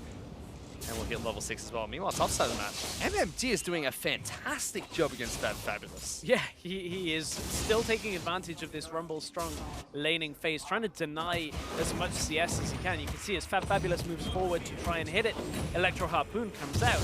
And that's what's maintaining this advantage of about a wave and a half in favor of MMD. But I want to commend SuperMassive for now for the early game jungle presence they've put out.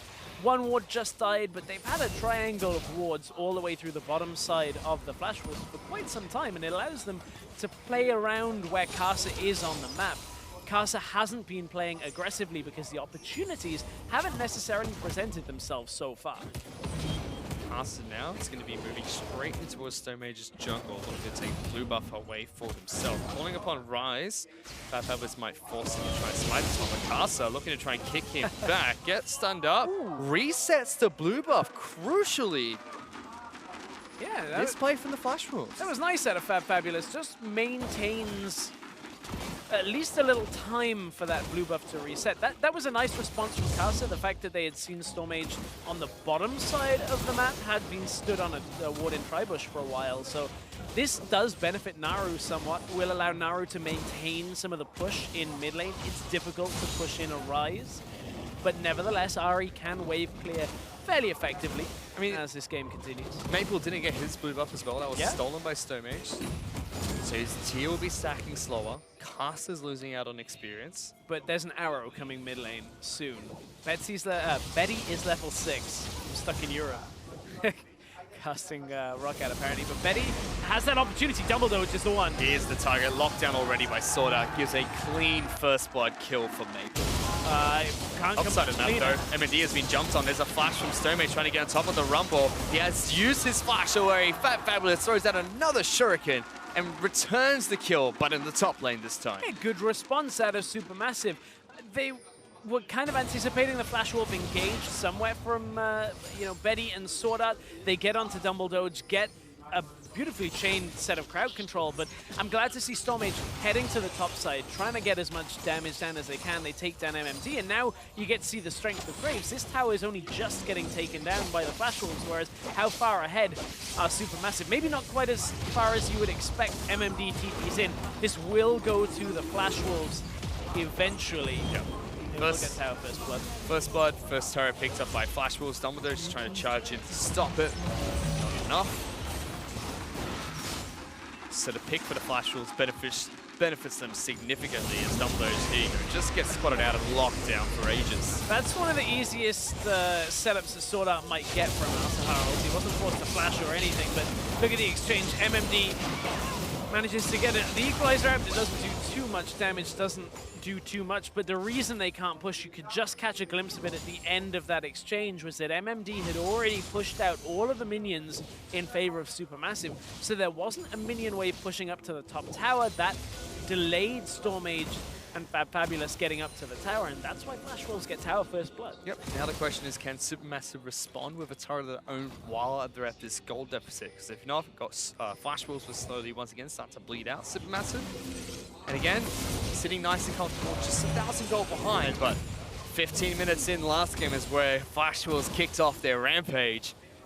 Could expect them to do the same thing as we're approaching 12 minutes into this match. It looked like Castle was about to kick off Stormage at that point. That's the second Q that connects to him, but you're right, they took a moment and then said, okay, well now we know we can go aggressive. We've reached our item break points. Not necessarily the same for this game. Betty does have the Blade of the Ruined King completed. MMD still needs more time. Oh, that's a flash forward though, onto Stormage. Arrow connects with the double doge as well. He gets locked down. It's a 2-for-1 special here for the Flash Wolves. Yeah, Betty gets the buy one, get one free on that one. Shot the arrow out, tried to double doge, didn't matter, hit Stormage anyway, as they managed to take down the kill. Well, Flash Wolves, we talked about it. They take this even game and then go, okay, we know we can get the exchanges, and Sword Art's second Malzahar ult ends up getting another kill now. The crowd control layering is just very effective out of the Flash Wolves. That's something, they don't seem to waste a moment. It was Stormage first, Casa goes in, easy pickup, then the arrow hits Dumble Doge to respond, and maybe a little fortunate, but at the same time, it's good arrow positioning. You know that Dumble Doge only has one escape route at that point. Just watching the Flash Wolf play, they really look like a cohesive unit. They don't look like they have a top laner, a jungler, a mid laner, an AD carry, and a support. They just look like the Flash Wolves. They look like a complete pack at the moment. They do, and it scares Naru so much that he's built QSS as a first item. He's only sitting on the last chapter. Last chapter QSS is not where you want to be on Ahri at all. Obviously, needs to get rid of the Malzahar ult, the Ash arrow, the Rise lockdown. Maybe if you get kicked, you try and flash away. Well, QSS will save you from one of them. We'll see if the others connect there. That heavily hinders Naru's ability to output damage, which, when they're trying to run 1-3-1, is so detrimental. Out comes the Realm Warp. Rank 1, doesn't even matter, it's short range. Sword Art's trying to catch up to him. No ultimate, but they're pinstering him. Oh no, he's stuck between a rock and a hard place here as Casa wraps around Zeitnot. They even give the kill over towards Maple. That's the impact of that tower being down, is as soon as Zeitnot is pushed far up, we talked about this in game 1, Flash Wolves say, okay, we can capitalize on this one. There's nothing on the map that Supermassive can do. Let's go in with the Realm Warp, and suddenly they are in full control. 3 minutes after we talk about it being an even game, 4 kills to 1, Flash Wolves 3,000 gold up. And Fabulous can't even pressure out this top tower. No, he can't. Rumble Equalizer lays down the pineapples and is able to clear out that minion wave nice and easy. Fabulous will try to do what he can to push this one in, but it just seems like the Flash Wolves at the moment have their number. We'll eventually get this turret because MND did go back to base, but look at this, bot lane. The Flash Wolves are like, okay, we'll take the inner, we'll do that tower trade. That benefits us greatly. Zeitnot is under tower. Has to be careful because Ash Arrow and the Malzahar ult is up. So if he doesn't respect the gap closing from the Flash Wolves, that may very well lead to another death. Same in the mid lane. You have to respect the engaged potential here because Naru doesn't have damage, does have his flash, but that's about it. You see immediately Supermassive head back towards the safety of their jungle, right as the Flash Wolves back off from that turret. Top side of the map though. They're fighting, but nothing's going to happen between these two. Top side of the map also littered with wards from Supermassive. Like, that is one benefit of the sense that, like, this is a team that over the last couple of minutes have been caught out and go, okay, we need to stop that. We need to put vision control down. And with top tower so low in favor of the Flash Wolves, that's a lot of the reason why these wards are up here. Just in case Flash Wolves are looking for the impact on top side of the map, but they went bot. They pushed that through instead. And there's no 1-3-1 coming out of Supermassive. They're grouped up as 4, so it's a 1-4 team comp. Naru just feels like he doesn't have the damage to go toe-to-toe against Rumble or Rise at the moment.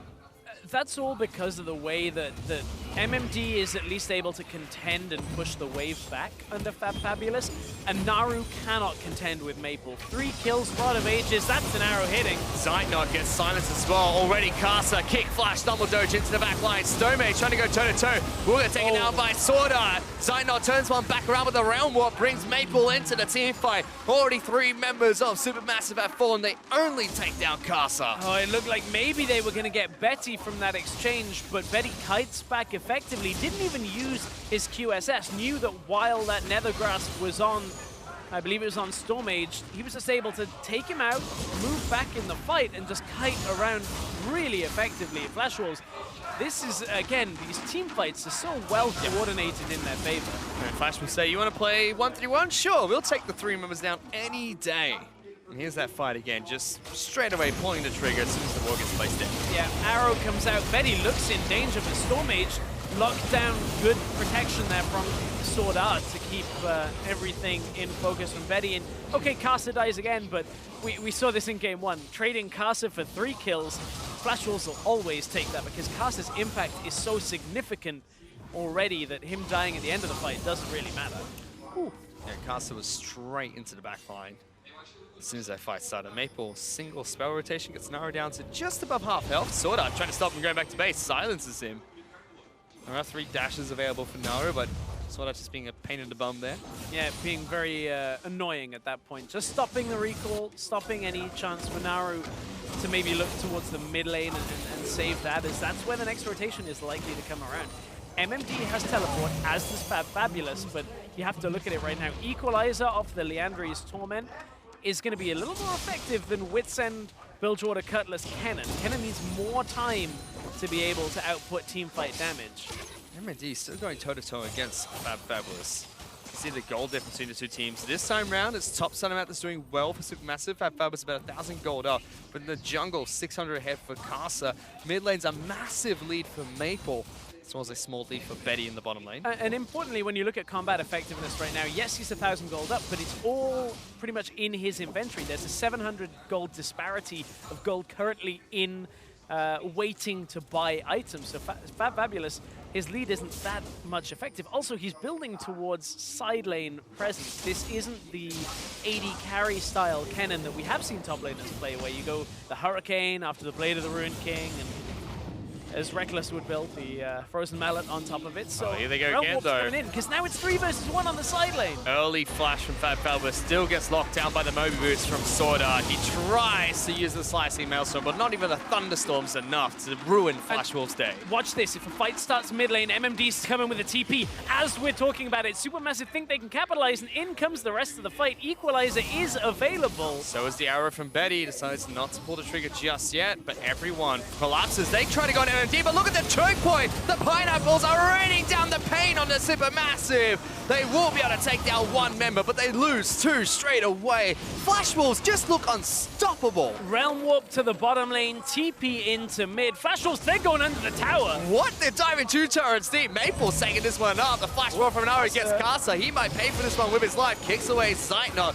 Tries to follow up with the Sonic Wave. A teleport will come in from Fabulous. Gets silenced as soon as he gets into this lane.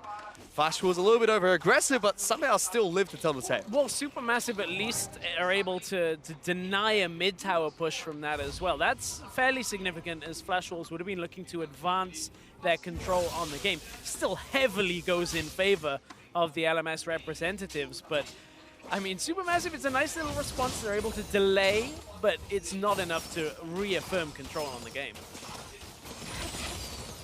And now, 20 minutes into the match, Flash Wolves 5,000 gold up ahead of SuperMassive. With a 6-kill rise, that's terrifying at this point in the game. 8 stacks of his Rod of Age complete with Saracen Braves ticking. Here's that teleport from MMD and the flank that Flash Wolves are trying to look for. So this is a dangerous play from SuperMassive going into this choke against what is essentially a near-perfect equalizer. But Maple and Casa were a little slow to get to the exchange, and that allows Zeitnot and Naru to back away. Now comes the time where perhaps the Flash Wolves should rethink this, but they think they're so far ahead that they can go for it. And absolutely, if the execution is ever so slightly better in their favor, they can probably get another kill or 2 here. But Casa kicks, doesn't quite follow over the Q because he has to sidestep the damage from Ari. It may very well have been the cooldown as well. So couldn't do that combo where you kick into Q.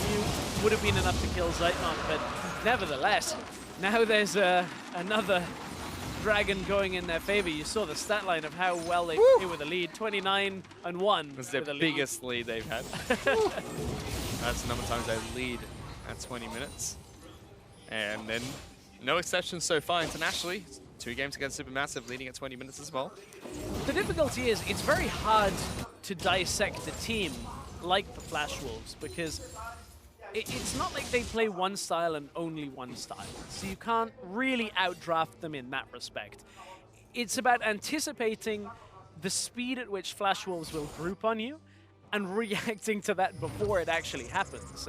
And that's where we've seen the teams take advantage of Flash Wolves when we've seen them face teams like SKT. It's harder to make those snap decisions against a team that's that solidly together like SKT are, but for most teams, it's so difficult to be in the right spot at the right time 100% of the time.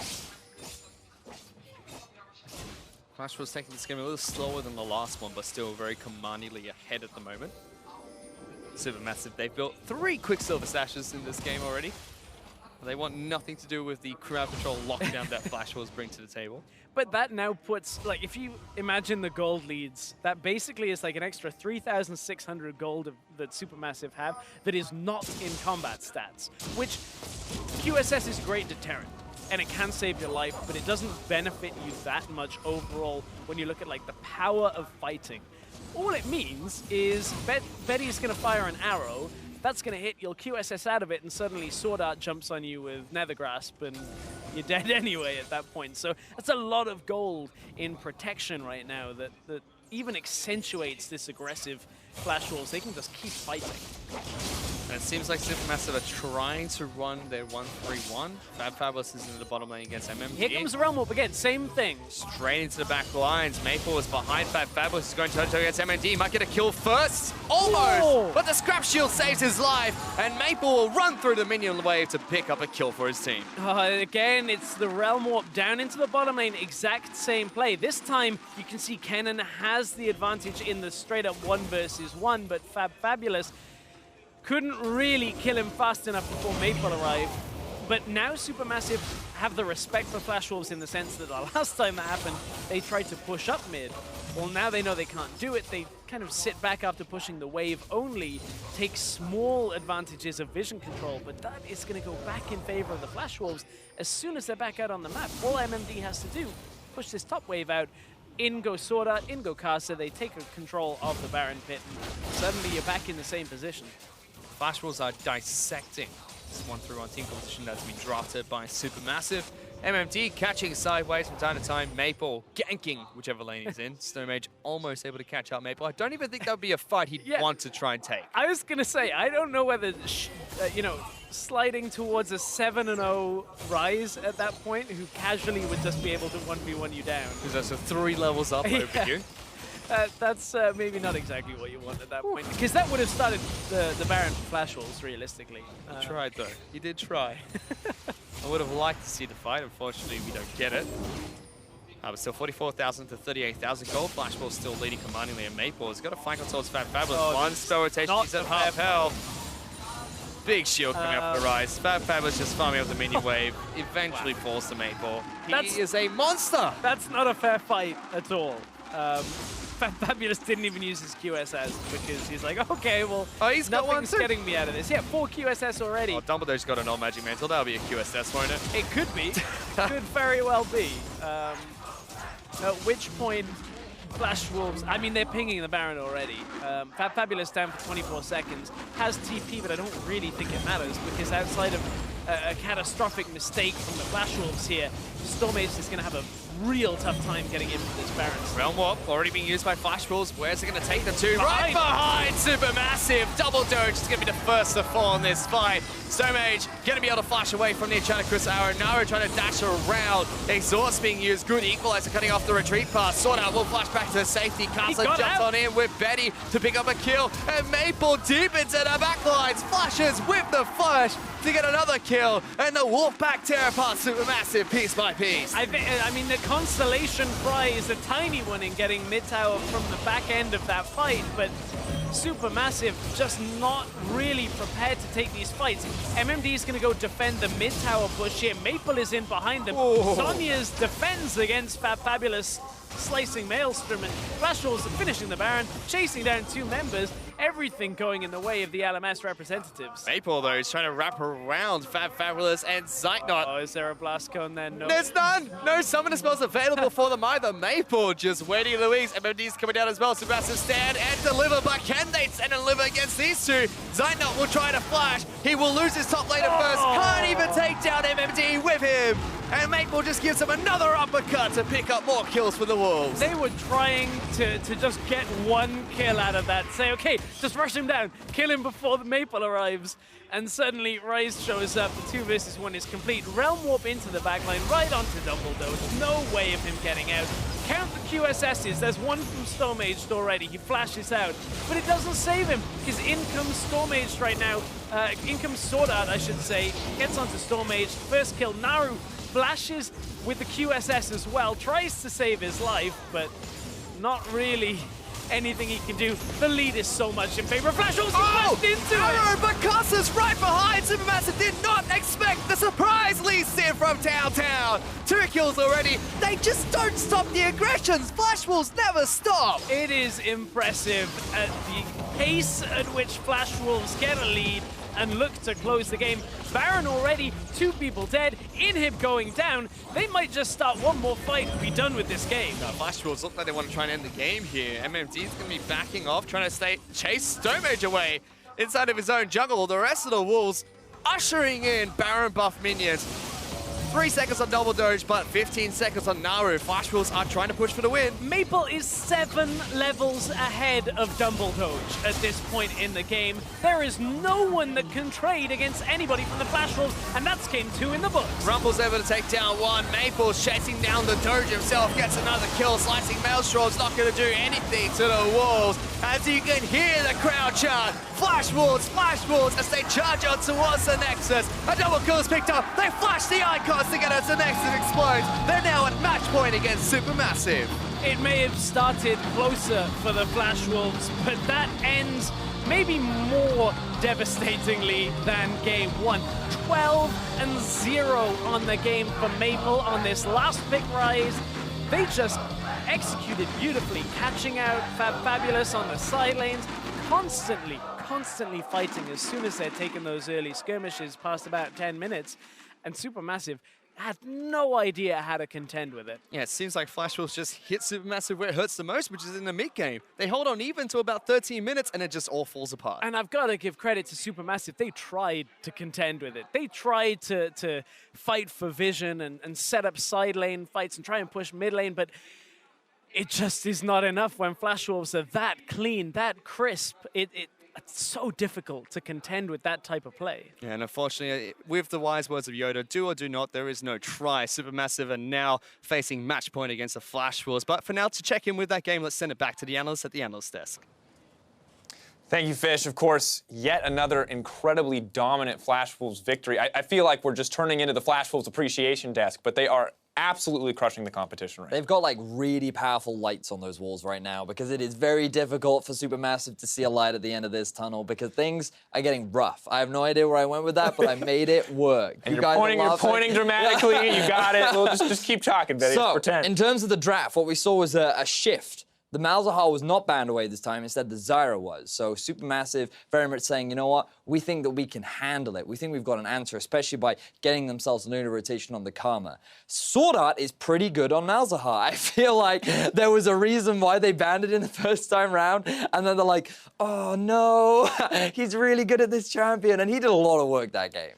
Yeah, and I mean, realistically, when you look at the bans, if Zyra was that big of an issue, maybe you just have to give them Syndra. There are at least counters to that Syndra, right? And when you look at the counters to a Malzahar, we were talking about this before, the answer is usually a QSS. You can't go cleanse against it. They've got an Ashe. You want cleanse, but you have to go QSS now. And if 4 people on your team are building a QSS, you're investing 5,200 gold in a losing game. Yeah, let's look at this. They had 7K deficit. 5,200 gold into QSS is 12K down. I mean, of course, the QSS does give you some relevant stats, but that is not the investment you want to be making. This was absolutely brutal. The best way to give an example for you is a QSS is a BF sword. And if you're winning the game and you buy a BF sword, the opposing team is building a QSS, one of you does more damage, even if you're not dying to the Malzahar. But they were still dying to the Malzahar. Yeah, unfortunately. But of course, Malzahar was so impactful, we thought it'd be a good idea to put together some Acer replay footage of the Ashe and Malzahar together to really show you how key they were into getting this game going in favor of the Flash Wolves. The thing that I really enjoyed was the fact that every time Malzahar found a pick, the Ashe arrow was not far to follow. And this play I loved because the Ashe arrow wasn't even aiming for Karma. They were trying to set up onto the Graves, and then it just happened to land by coincidence. So really constant setup from the Flash Wolves. And this is just a good demonstration of, again, their ability to set up vision and then find these picks all across the map. And here, this was arguably a bit of a misposition, rather, from the SuperMassive squad, where they couldn't really find proper opportunities to use those teleports. While you can send Ari off onto a side lane and Kennen off to a side lane, and both of them got through the laning phase reasonably unscathed, the reality is every time they joined these fights, it was just too late. The picking power of the Flash Wolves was just too swift for SuperMassive to be able to effectively respond. Once the lanes were a little bit broken up, Sword Art was actually free to roam around the map. That's how all of these plays are allowed to happen. He's free to place vision down. With Casa, they have control wards down. Naturally, they'll start to find these picks more aggressively. And you will note from all of those replays we saw, the first pick successful, the second, the third, every respective pick afterwards accelerated, happened more often. But it did feel like SuperMassive stepped things up a little bit in this game. It did not immediately go south for them. They were going even, at least in the middle, or in the early game. Level 6 was the big disaster point. Now, you brought up the Karma being a better pick for them. Malzahar feels like a bigger issue than a Zyra. Do we just see them say, hey, okay, maybe Malzahar's a problem, we ban Zyra, we take the Karma, and they can go to potentially a more even game? But Maple went, what, 11-0-6 that game? Like, on a ride. This guy was getting kills in the early game like a madman. You want to give him a Syndra or a LeBlanc? Like, it's oh, I'm not saying, I'm just saying, leave up the Zyra. Don't leave up the LeBlanc and the Syndra. Clearly, that would be insane. It's one of those catch-22 situations, right? Where if you take Sword Art off a comfort, sure, they don't have the same sort of playmaking power. Maybe he doesn't roam around the map and he doesn't get the same sort of picks. But then you have a hard-winning matchup going in the favor of Maple, which you can start to snowball with the pressure that you're seeing from Casa already. He's investing a lot of ganks in the bottom half of the map, and now he just needs to shift those round to the mid and start snowballing Maple instead. And he's already confident enough to pick the Lee Sin into the Graves. He's not afraid of Graves' jungle clear speed or anything like that coming out of the ganks of Stonemage. But for what it's worth, and my only point that I would contest that with is, say, just try and empower Zeitnot a little bit more, right? Like, if support is still being like this big of a factor in the games against Flash Wolves, and Zeitnot is meant to be your big carry option, ban all of the support. Ban 5 supports if that's what it takes, just to give yourself a winning You're clearly place. not banning out Maple. And clearly, I mean, the supports have been the big factor in getting the snowball rolling. Maybe put some bans towards Karst as well. These guys feel like the ones who are starting it off. Maple is there. He's doing his job every time. He's doing it immaculately, but it doesn't seem like it matters if it's a Ryze, if it's a LeBlanc. Whatever you give him, he's going to make an impact. And we're even seeing in the top lane, we're actually seeing a few ganks come out from the side of SuperMassive, and Fabulous, he seems to be holding his own in terms of the matchup, because especially when he's on blue side, he's able to get that favorable at least 1v1. And so if he can also get himself a strong lane, you have a favorable matchup in the bottom lane, you have a favorable matchup in the top, and then maybe you shift onto a more proactive jungler. Maybe you just shift onto the Elise, or maybe you try and take the Lee Sin away for yourself, rather than the Graves, who is much more about getting into the enemy jungle and stealing away camps. Like, at the moment, he can't do that. He's not even getting to the team fight phase where he is at his strongest. Yeah, it needs to change something up. Definitely. So let's take a chance then to look at the second replay. This is the replay, the final fight, essentially, for Flash Wolves. They already have a massive lead, and this is the point where they can secure the Baron and just start to take over. And again, the use of the Ryze ultimates, it always pays homage just a little bit to Bjergsen from the LCS when he revolutionized in part where the Ryze ultimates can go. But the fact that they force an objective and immediately Ryze ultimate to get into these fights, it indicates they don't care about Baron. We're at a stage in the game where a kill is far more valuable. Individual mechanics, even dodging charms out, they were just leaps and bounds ahead. And the only reason this graph looks any different than the last game is because Flash Wolves are on red side this time instead of blue side. And really, Grim backs against the wall for SuperMassive. Now we saw TSM yesterday kind of turn up when it came to their game 3. Do you think that we'll see something similar here for SuperMassive? Do you feel like these guys can come back? I know I've asked you this before. We've talked about the draft. We talked about banning the supports away. What is it going to take for SuperMassive to find a game?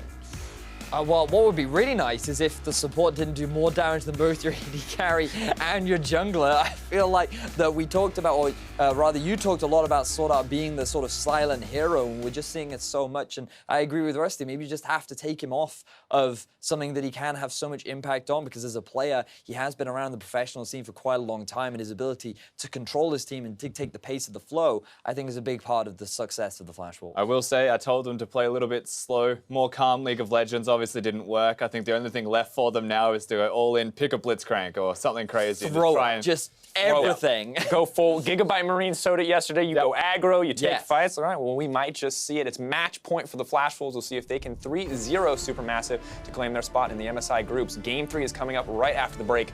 Don't go anywhere.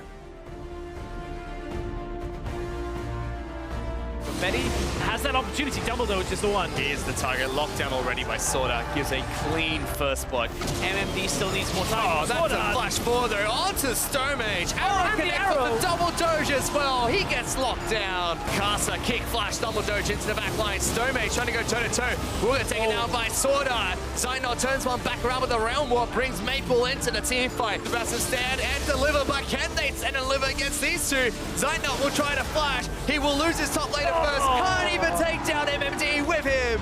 The lead is so much in favor of Flash Wolves. Into Arrow, but Casa's right behind. SuperMassive did not expect the surprise lead steer from downtown. And now at match point against SuperMassive.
Welcome back, ladies and gentlemen, to the mid-season Invitational 2017 play-in stage. We are into the second best of 5 to see who qualifies to the next round of MSI. We have SuperMassive taking on the Flash Wolves, but Flash Wolves are already at match point just 2 games into the series. Yeah, they are looking poised to be in the MSI group stage coming up. Now, we obviously have to highlight that yesterday we found ourselves in a similar situation when the Gigabyte Marines were 2 games up on TSM.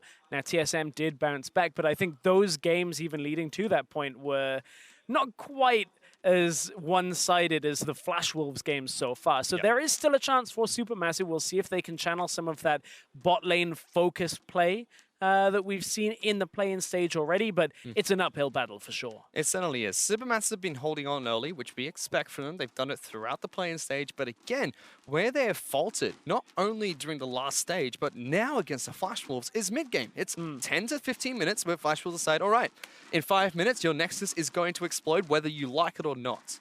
Now, I wonder whether we'll see a little change in priority from SuperMassive here, because last game, they actually had the opportunity to pick the Galio. And Fabulous has been doing a decent job. They opted towards the Cannon instead. Then the Galio had been banned by that point. But I wonder whether we'll see that high priority that we saw in day 1, day 2 of the play-in stage, where they went, okay, let's get Galio top. They had it 3 games, and it looked really good, looked really solid. I wonder whether it's a bit too slow a scaler, but I want to see SuperMassive do something to try and gain control of the series, perhaps. But it's a tough ask. I mean, top-sided map is another strong point for the Flash Wolves. Yeah. We've talked about Casa and Maple from time and time again. We've talked about their bottom lane, Betty stepping up, Sword Art, a historical figure for the team. We haven't really talked about MMD, who is, taking to the top lane now. No longer going to be Stake, who is now the coach for the Flash Wolves. And he has been phenomenal. Rumble against Kennen, winning that matchup, was able to get solo kills against Fabulous in the Nautilus against Kled matchup as well. And he's looking like a strong pillar of support for the Flash Wolves. Okay, as we get into Champ Select, we were talking about Galio off the board. I agree with you in the top side. Maybe it's still like a strong point for Flash Wolves, but Fabulous has been hanging on now as we continue through. Malzahar off the board for Sword Art. We saw the impact in the last game, but we also saw Flash Wolves prioritize Zyra as a first pick here. So if SuperMassive don't get it off the table, maybe Flash Wolves will go for it again. Final ban from Flash Wolves will be the Lulu. So again, banning out Lulu Caitlyn, which was SuperMassive's go-to picks. Oh, hang on. It's either Zyra or Syndra here. Oh, it's Zyra. Oh, it's maybe even a first pick Syndra coming from Maple. Do they go for first pick Syndra from the Flash Wolves? I mean, Maple's played 14 games of it, and it has been devastating. Okay, so they opt not to. This might be the opportunity for SuperMassive to take it away from them.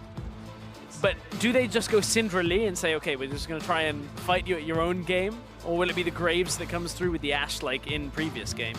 Again, the head coach from Fireball, Jensen, told me never, ever, ever give Flash Wolves Syndra. Never give Maple Syndra, to be specific.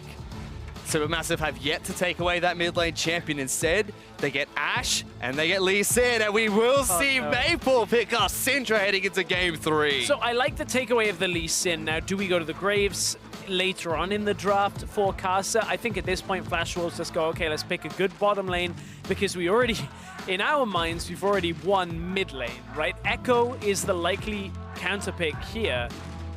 But that's not what they go. They're SuperMassive go down to the support. Instead, they pick up Nami as their support of choice, opting to go for their mid lane and top lane picks last. Flash Wolves will pick up Varus as their AD carry of choice. There is a chance for SuperMassive now to pinch the jungle pool. We don't see too many junglers being played at the moment. At least comes to mind. You can pick up Graves here as well. But out is going to go the Echo, potentially. We might see the Zillion taken away, which in the play-in stage was a pick that people were playing into the Syndra. So Naru is potentially about to lose his good counter matchups here, and potentially could lose the mid lane quite hard if Maple continues the performance from the previous games. So there's the Echo ban coming out from Maple. So is it a Graves ban here? That probably makes the most sense. Then you force Casa onto the Kha'Zix. Yep.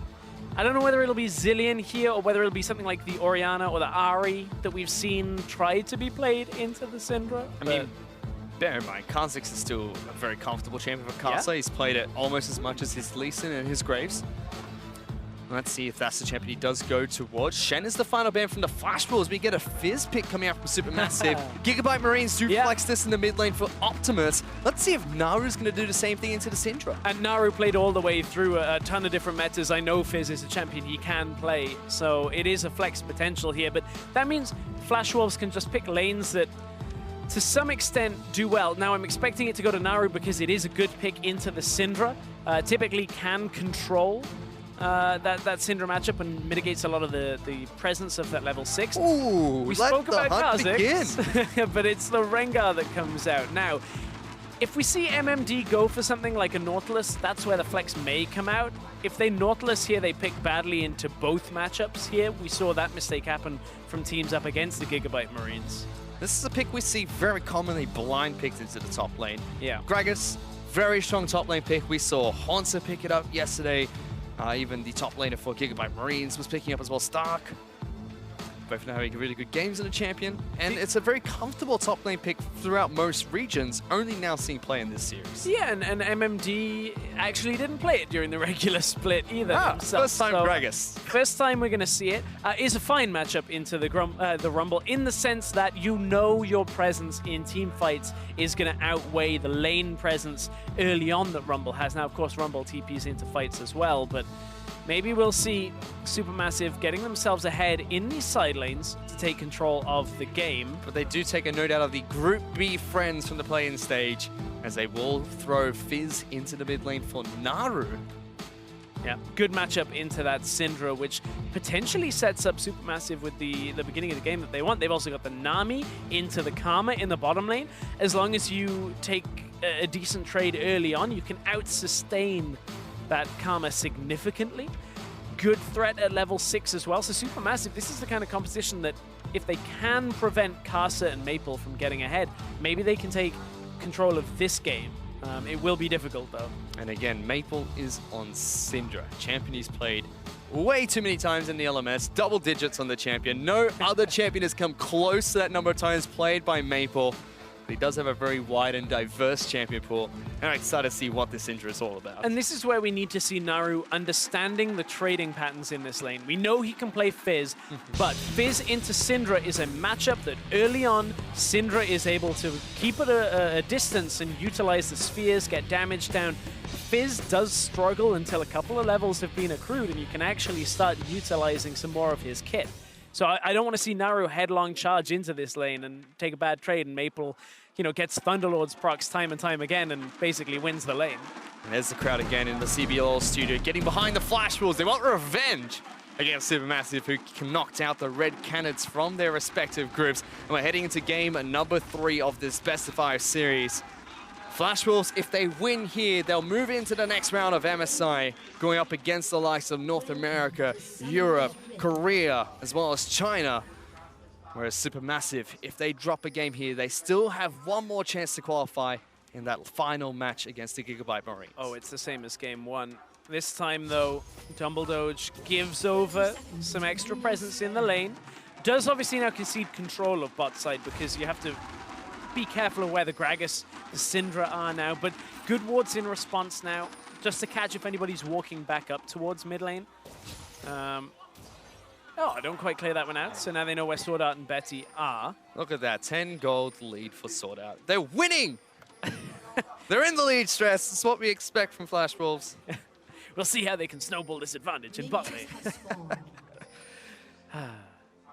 So Betty as well, Sword Art, will get some positional advantage when this first wave comes in. Karsa is trying to stay as far away from wards as possible. We'll get a leash from MMD, it seems, all the way from top lane, helping out their jungler. Yeah, you can see that Karsa drops back in the jungle here, just to kind of defend any other shenanigans coming through. But as you said, the start from MMD. MMD knows he's going to get pushed in at the beginning of this lane. He knows he won't really be able to take control, and also that Fabulous is very likely to have gone over to help Storm Aged himself, so will only be slightly further behind on the time, and it helps Karsa out significantly. Rengar on the Raptor start is very difficult early on. You take a lot of damage down, and we did have those adjustments come through onto Rengar, which made his ability to heal up not quite so insane as it used to be. Such a great leash coming out from MMD. Keeps Casa fully topped off. He didn't even smite yet. And now he smites. He's doing an entire red side clear. Yes, Rengar has been nerfed heading into MSI, but when he was very popular just before his nerfs, they would usually go for an entire side of the jungle clear, recall, pick up a longsword, go back to the other side of the jungle. And that's exactly what he's looking to do here. He knows Stormage can't outpace him up to the red side that quickly. So any, onto the blue side. So any opportunity that Stormage would have is kind of reduced by that. Now Casa gets full health, has the double jungle items to start, even picks up a control ward and now goes to his blue buff. They know that Lee Sin can't really effectively be there. And look at this ward already. They defended against a play like this, or they made a play like this in the last game, and now Flash Wolves, with one ward alone, defend against Stormage being on the bottom side of the map. Yeah, he was looking to try and get behind Betty and Soda, who are pushing up aggressively. This is the first time we've really seen the bottom lane from Flash Wolves push up very early on into the game. Remember the way they like to play, push mid aggressive, push bottom aggressive, and then allow Casa to have free reign over the opposite jungle and move wherever he'd like. Look at how aggressively Maple is playing. They knew where Stormage was. They knew he was around the lane. And he still goes aggressive, but look at where Stormage is heading now. He's right behind. No wards have detected him. Betty as well, Sword Art, have to be a little bit careful. You can see they are playing slightly safer. Dumbledore is waiting though. Yeah, can he he land the bubble? Does not connect the Sonic Wave or the bubble, and Betty just walks away laughing at the rest of SuperMassive. Betty lined himself up just in case he needed that difficult flash and then walks away, and now Maple is turning the pressure back on. Naru has been trading his health pots and trading his health away to get a CS lead here against Maple. That means Naru recalls, TP's back to the lane, and is able to at least contend, but what that does now mean is Maple is going to be able to catch up on that CS while he's out of the lane. We'll see whether Maple can actually push out Naru once they've return to the lane. It's going to be Amped Home.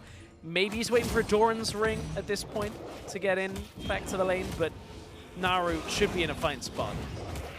Currently, Casa is double the CS of Stormage, who has been trying to wander down into the bottom lane, and you might face check a Rengar to double buff Lee Sin though. Casa sees him running towards him, tried to take the Raptor camp instead, gets 3 of the small Raptors, taking some damage from Stormage, will smite away the big one as well. Whoa, Stormage from downtown! I don't think you want that trade. Yeah, no, Maple's coming right behind you, but he's going to be able to try and lock you down. Flash early from Lee Sin. Naru's joining the fight as well, healing up from Casa. First blood picked up by the Rengar, swiftly traded by Naru. Fabulous is coming out, and so is MMD. Flash away from Naru, thinking MMD was going to body slam Flash there.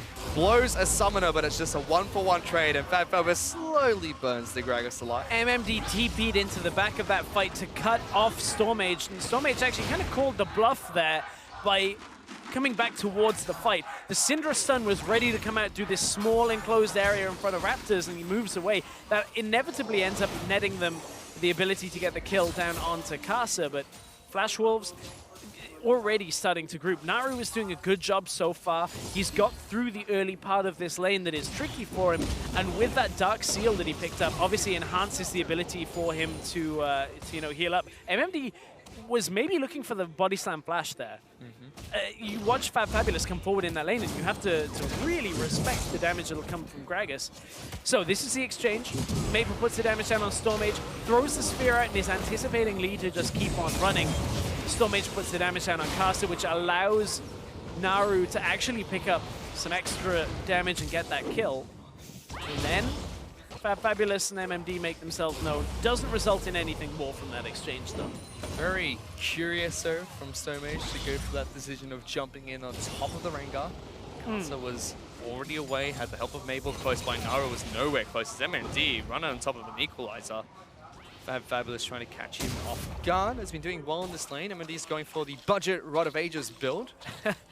He's picked up 3 Doran's rings here. Gets a plant to keep him topped off, and Stormage trying to make his way towards the top side of the map as well. Fabulous trying to maximize damage as much as he can right now. Oh, double doge. Oh, he's very low. Arrow to the knee connects to double doge as Betty takes him down. That was almost unexpected for the Num. Didn't see the setup for it. Now Maple's got to be careful. Fish is out. Trying to run on in, immediately backs up towards the turret. So even though Maple is pushing up so aggressively, he's always got Casa somewhere in his back pocket. And Naru has to be very careful if he ever uses the playful trickster aggressively or at the beginning of a trade. That's where the unleashed power comes out from, and that's the difficult spot here. You have to kind of save that.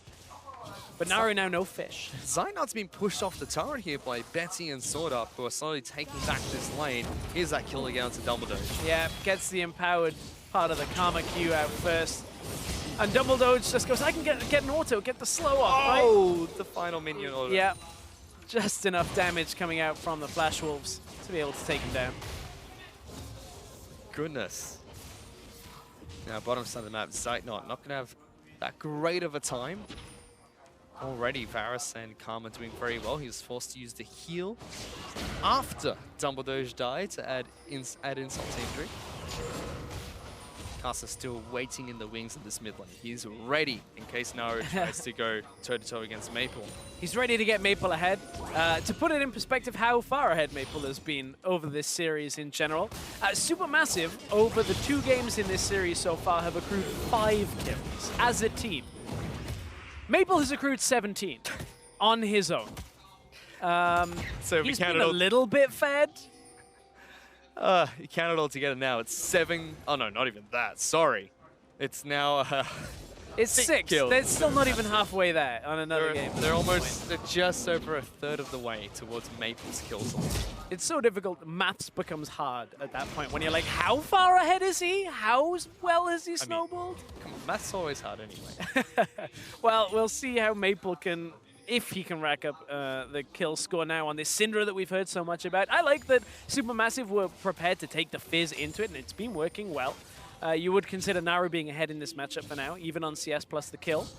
Will have control of the side lane as well. So that is one winning factor for SuperMassive that they can utilize now if this game does start tipping more in their favor. And again, huge credit to SuperMassive. Once again, 3 games in a row, 10 minutes into the match, they're looking like they're nice and even against Flash Wolves. Yes, they're 1,000 gold behind, but that sort of deficit's common even amongst high-level games where you see like the best teams in Korea taking on best teams in China. SuperMassive holding on against the Flash Wolves, but it's 13 to 15 minutes where the Wolves really strike. Yeah, it is, and so much of that comes from Casa's Lee Sin that I now kind of have to wonder, will we have the same impact on the Rengar? I have to think yes, because it's Casa, and every time he gets his hands on a jungler that can have that kind of playstyle where you're going aggressive, he tends to show up. But it's not the quintessential Casa pick, right? And I think if there's one avenue now that SuperMassive have taken from the Flash Wolves, it might be stealing the Lee Sin. I have a feeling we might be having a bot lane exchange as our observers just catching out the fact that an arrow was fired out. Didn't kind of hit by the looks of it. Didn't even force a flash. Yeah, Stone Mage was waiting in the wings, but the arrow not connecting. Interestingly though, look at Maple moving back up to mid lane now. He was already getting out of the lane. He knows Naru has teleport available and could join a potential exchange. So Maple cognizant of the fact that that bot lane exchange was even in motion. And if you're fighting in the mid lane against Maple, you're actually fighting 2-on-1. Casa, even when he's not there, he's somehow there. Fabulous is still pushing out top side of the map against MMD. This time the lane's got a much more even between the 2 players. Fabulous doing what you expect from a Rumble, pushing up the waves constantly against MMD, who is more than happy to sit there and just sustain through the damage. He must have a lot of gold in his inventory right now, though, because you see he had the Blasting Wand Ruby Crystal before, only now has picked up like an Amp Tome on top of it, so I'm interested to see how far ahead he can get on the build now for Fabulous. But he will be a reliable side lane push presence for a lot of this game. Gragas can do a good job of clearing the wave out, but typically Rumble is the one that will have the control there. Back into this melee, still just farming between Maple as well as Naru. Casa trying to sneak a Elemental Dragon away from SuperMassive. Cloud Dragon is the first one to spawn in this game. He's taken away nice and easy. Not the best of dragons, but still nice to have. Effective on Rengar as well. Allows you to come out of the shadows very quickly. Although Hawkshot does make that kind of difficult until you force the ult from Casa. But there is the ult, talking about it. Flash Wolves able to go. TP's coming in already. The hunt. It's 12 minutes into the match stress. Dumbledore will get knocked back. Casa over the wall. Leapfrogs onto Dumbledore. And gets a kill for the Flash Wolves. Again, just that instant aggressiveness. Well, The execution wasn't perfect. They blast Dumbledore pretty much past his flash to safety, but Carson just goes, okay, I'll just get him anyway. Flashes over the wall, jumps on for the kill, and now they're looking for tower first blood. They've already got it half health. Naru's coming down, arrow from base, but it's too far ahead of the curve here. Like, Stormage can't close the distance properly. If he does, he goes into 3. Oh, he's locked Oh, in. Stormage already he's so dead. low. Good kick, but look at Flashbulls just turning around, picking up an easy kill. Betty actually blocking the fish for his support. Can he live through it? The answer is yes, as Naru is forced to play full Trickster away. And you look at that play, and you can see where the play in Stormage's mind is. You can see he's saying, hey, Flash Wolves did this to us so many times. You're only a couple of seconds out. I can disrupt them, delay them enough, put the damage down. But that couple of seconds is the difference between actually getting Naru into the fight in time, because Naru was saving his TP, that it's not the clean follow-up to the fight from SuperMassive. That could have been a great play. The arrow hit, in came the Lee Sin, but just that split-second difference is what separates a successful fight from an unsuccessful one. Flash Wolves still come out with the lead from that exchange. What do you know, we're 30 minutes in, and Flash Bulls have a sizable gold lead for this time in the game. 2,500 gold up. Fabulous is looking to try and burn MMD down. Already down to half health, looking to try and body slam away, but the body block from Fabulous is good. He tries to flash forward, gets a slow. There's the equalizer. Knockback comes out of the ultimate. MMD will waddle his way back towards the safety of his turret. A lot of people look at that and say, hey, why did he flash first rather than the body slam? Well, if Fabulous flashes on top of him during that animation, it stops him and basically cuts out MMD's ability to get away there. But Stormage, speaking of his ability to get away, may very well look for a kick here. I don't think they realize how close Casa is, but MMD's dead. Yeah, we're going to get taken out by Stormage. Incredibly low. Rengar is hunting. They've got to be careful. Jumps forward, gets one. Is he going to try and fight Fabulous? The answer is yes, but don't go to the bush. Do not go near the bush. Naru's coming. Fabulous. Naru's trying to get back here. Casa stuck underneath his turret at the moment. Fish and the mechanical machine are trying to pincer in the Rengar. There goes the fish. Oh, he strike! got the bowler. What? Still will walk back into it. No, you don't want to walk into a shark. Have you not watched Jaws, Casa? Still will fall. Naru picks up a kill for SuperMassive. Just when he thought it was safe to go back into the top lane, at that point gets bound down. But now look, it's a tower push coming through on the bottom side of the map once again. Zeitnot and Dumbledore having to concede presence. It's damage for now. It's not the tower, but again and again, Flash Wolves are looking for this. That's a good flash out of Betty, but of course that's the whole point of these Ashe lanes. You throw out the arrow, you get the flash. Next time the arrow's back up, you should get the kill. Betty lives to fight another day.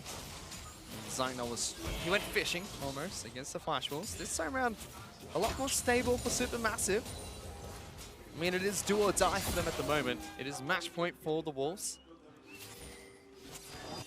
For this series, at this point, it's do or die on getting into the MSI groups today. Of course, Flash Wolves and SuperMassive. The loser of this will face Gigabyte Marines on Saturday for the final spot. 3 of the 4 teams that were in round 2 will advance to the MSI group stage. Only one team will not continue.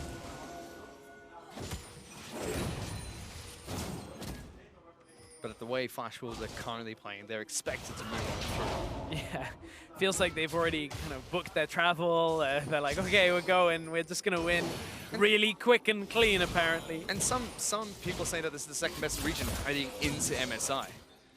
Coming in from the Flash Wolves after their dominant split from the LMS. It's impressive. A lot of people, up until recently, really underestimate the LMS teams that come out. I mean, we've had a number of World Championships and people didn't really give them credit, but at the same time, there have been a blip here or there on the radar for the likes of Flash Wolves. And HQ, which is the other team that typically comes out strong in the LMS region. But I think when you look holistically over a long time, they've always been performing up to a very high standard. They have.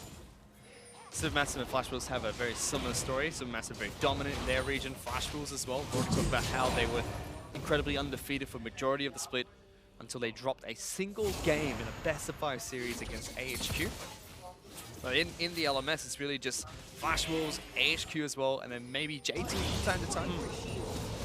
It's very interesting for the Flash Wolves because as Naru gets himself out of mid lane, the Flash Wolves almost single-handedly changed how the European LCS played, in the sense that they showed so many openings in G2, H2K, and Unicorns of Love that a lot of the teams went, okay, we'll emulate that. We'll take this mid lane push into the jungle and fight the jungler as much as we can.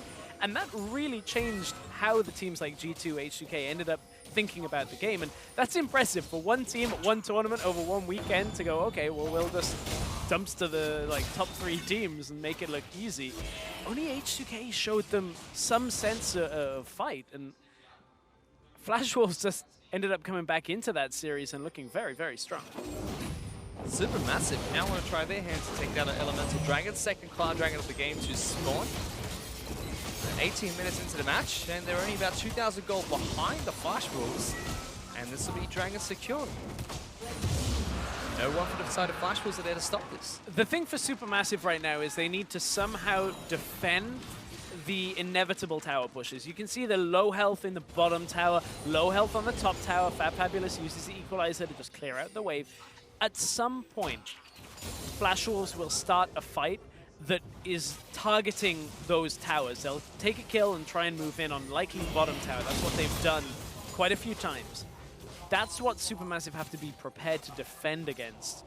Otherwise, the map opens up, Flash Wolves take control, and Supermassive are left kind of lagging behind. But Naru, I like this, moving down from the middle lane, trying to get the fight started themselves. If they can take first tower blood, that would be exactly what they need. No flash! Betty flash forward, Fish does not connect, still will be able to get the knockup. Betty falls first, teleport coming into the bottom lane as well, but MMD is here, not gonna be able to knock him back enough. Zeitnot gonna get locked out, here comes Maple, looking for a kill of his own. Zeitnot's got nowhere to run as MD chases forward for the rest of the team. 1-for-2 trade, still going in favor of the Wolves. I like that Supermassive were trying to make a play onto the bottom side, but without real vision on where Casa is and the way that Flash Wolves can regroup themselves. They brought MMD down to the fight. Fabulous actually cancelled his teleport in order to push top at the same time. So this was the start. Zeitnot gets the arrow onto Betty because we know his flash is unavailable. Good layering of the bubble, but the fish doesn't quite land. And look at all of the healing that comes onto Betty and delays Naru and Stormage at that point under the tower. Then Zeitnot can't really hold on once Maple is down from the middle lane. And Flash Wolves turn around the fight. So we saw both towers go down. Didn't see who got tower first blood though during the replay. Fabulous had pushed up a little quicker, but of course that tower was already low. Oh, Naru getting chased down here by Maple. Sword Art's moving into the mid lane as well. He's trying to dodge out these skill shots. Tether coming through as well. Stomage wants a piece of the action as well as he jumps on in. Well, at that point, there's always a bigger fish. Oh, here they go. Flash kick. Sword Art gets taken out first. Rengar looking to try and jump into the rest of Supermassive, but they make a big play mid lane. With no TP on MMD, there was no way for the Flash Wolves to regroup. So this is the kind of opening that we haven't yet seen from the Whoa! Double combo as MMD and Casa go in at the exact same time. Betty is going to be able to kite fight Fabulous to pick up a double. Naru is going into the back line. Betty trying to blast cone himself away. MMD trying to fight Godfist Lee Sin as well as Nami, but Naru is on the hunt. Slowed down by the Hail of Arrows. Second blast cone for Betty to get out. Maple's coming up just to deter him. We thought that was the opening that we hadn't really seen from Flash Wolves. The Supermassive were taking control of. Well, they weren't expecting Casa and the rest of the team to just jump onto Zeitnot, who didn't have his flash available. Ooh. Naru jumps out from MMD. They flash the icons. Gives him a bit of a taunt as well. He stands still after the body slam. He's loving it, Naru. Still flashing his icon. You look at his player cam, he's smiling. He's got a cheeky grin there. And this is what Naru needs to be doing. He's 3-0 on this game. He is perhaps the last hope for Supermassive on this setup. If they can get a fight started and he can carry it through. We saw that for Optimus from the Gigabyte Marines. If he can have that impact in team fights, maybe it's enough to hold, because Flash Wolves are forcing fights so fast that Supermassive can't rely on their side laners anymore. There's a tidal wave. Supermassive looking for an early fight. Naru takes half his health and damage to kick things off. Stomach looking to try and get into the back lines. No flash available for the Lee Sin. Flash Wolves will take another turret. They already sent Betty top lane to get one. They've already got two in the mid lane as MMD takes some damage from Naru, but too tanky here. But blink and you miss it. It goes from Supermassive looking like they can contend to now being 5k down. Betty catches him with the tip of the ultimate, but he's going to get burnt alive. Fabulous fancies a fight. Will get jumped up by Casa. Fish does connect. Casa Gonna be able to escape for now. MMD in the back line, Sight not gonna fall. MMD picks up that kill. Dumbledore locked down by the body slam. He's gonna be the next one to die as the Flash Wolves will get 3 more kills against SuperMassive. Another game where from even to full control in about 10 minutes for the Flash Wolves. They have just turned this game completely around. Stormage, he's gonna try and get this steal. It'll be a hero moment if he can get it, but it won't likely be enough to save the series, and Flash Wolves even say, okay, this isn't worth it. We're already ahead. We're so far up, we can just go back and do this the right way. Back out with just over 6,000 gold lead. And again, another fight. This is very aggressive from Betty to be moving forward like this into SuperMassive, but they know that Zeitnot, Stormage, and Naru are off to the side, so they buy enough time, Redemption kicks in, Kasa doesn't die to Zeitnot, and then the stun.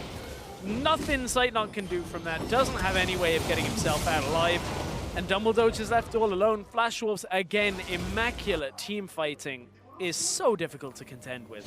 Maple, although he's up against a Fizz, has been able to be dominant in the lane, still looking really fancy on this Syndra. And you know it really hurts as a bot laner to look at your items and you're like, I'm nearly at Hurricane, and you find the guy the other side has Hurricane and QSS already. Well, he's gonna have to run from Naru right now. That's how significant the lead is, that Betty is pretty much safe at all times now. Zeitnot, though, going one-on-one against Kasa. I don't think you want to pick a fight between these two. Even gives it over to Maple. He gets the turret, though. He got the turret. It's a win. It's a win. We'll give it. Zeitnot, he got the turret. If you're watching the play games, Kasa just turns to his left and goes, really? Really? Really, Maple? You couldn't hit him with the Q? Well, Maple's like, no, I'm just focused. I only want the kills, racking my number up. Right now, we are at the kill count between Maple and SuperMassive is 10 kills for SuperMassive, 19 kills for Maple. So Flash Wolves having the most dominant series I've seen from them in quite some time. Keep this up and eventually Flame Horizon. Kasa now looking to try and take down an Infernal Dragon for his team, but SuperMassive do group up. There is no Zeitnot available for them as he's running out of base at the moment, but Flash Wolves peel off, move towards mid lane. I think, if I'm not mistaken, Maple just threw blue buff at Dragon to kill it. Now Fabulous is dead. He did throw blue buff at Dragon to kill it, but during that time, Fabulous just gets obliterated by a body slam, ultimate combo from MMD. Stomage is going to get locked down here. He's trying to run away. Kasa jumps on in. Dumbledore is going to get locked down by the Bola Strike. Ooh. Is this the push to win again from the Flash Wolves? Well, that's another 3 kills. It's either the push for the inhibitor or for the Baron now. They have pretty much everything at their disposal. You cannot argue how big of a statement Flash Wolves are making here about wanting to get into the MSI groups, how dominant they are looking. And if I'm already there, if I'm TSM, G2, Team WE, and maybe not SKT, I'm afraid of the Flash Wolves right now, and those are some great matchups that you're looking forward to. And unlike the other Wolves, the Dire Wolves, you have a legitimate reason to be afraid of this team right now, because the Flash Wolves look dominant. Oh, that combo. MMD with the cask in the middle of the body slam just gets the knockback on Fabulous. And it's just lights out from here. SuperMassive try to fight back, but Casta's already in the back lines, and all they can do is retreat.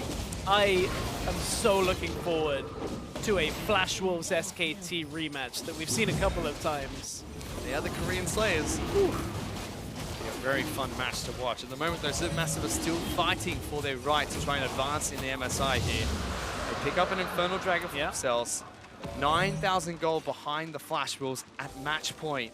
It's a very dire situation for SuperMassive. Absolutely. There is like one shot left. One last fight in the tank by the looks of it. And that's to say that if SuperMassive can somehow get like this team fight where Fizz comes in on the flank with a perfect equalizer, they can delay the game. But look at how aggressive Kasa is. That might be the undoing of the Flash Wolves, but with match point already there. Arrow oh, splits the wickets there, and suddenly Flash Wolves turn it around. Dumbledore is going to be the second one to die in this fight. Double body pop from MMD. Will get kicked back by Stomage, who also gets knocked back by MMD himself. Naru is forced to flee towards the other side of the map. And again, just like that, Flash Wolves get 2 more kills. Flash Wolves will now push out the top side tower. They have full control of the jungle. It'll be either a movement out to Baron or the second inhibitor of the game. More likely towards the Baron with 20 seconds left on Fabulous. It's going to be a clinical end to this game. They're actually going to heal up and try and go for it. Flash Wolves want another inhibitor turret here. MMD trying to get into the back lines. Doesn't have Flash available, but the body Body goes Buster in. threatening. Naru goes in. Zonya's being popped. Dumbledore throws out the tidal wave as he tries to Hextech throw about his way out. Going back on in. MOD taking up a turret. Might fall here. SuperMassive into the back line. Oh, he got disrupted. Interrupted halfway through his Sonic Wave. And Flash Wolves will push for another inhibitor turret. Look at Fab Fab, just sitting way too far away, trying to use his flame spitter there. He's no ultimate. He can't capitalize on the fact MMD has no health, and now Maple is just destroying Zeitnot. Here goes Naru though, straight on top of Betty. Body buff from MD knocks him back. He will fall first to Fabulous, but Castle's here. Getting it slowed down by the Karma. Fabulous is trying to run. Scrap Shield increases his movement speed, but now he's just sitting inside the jungle. Flashing of icons everywhere. Double kill for the Rengar. And Flash Wolves with the A's are looking to try and tie up this series. That's it. Super Minions already pushing through into the mid lane. Flash Wolves have been dominant in a very swift 3-0 against Supermassive. 3-0 every single game, sub 30 minutes. Not only was this match an absolute shellacking, but the entire series was. Good night, StoneMage. See you next week as Flash Wolves move towards the Nexus. They will advance to the next round of Mid-Season Invitational 2017.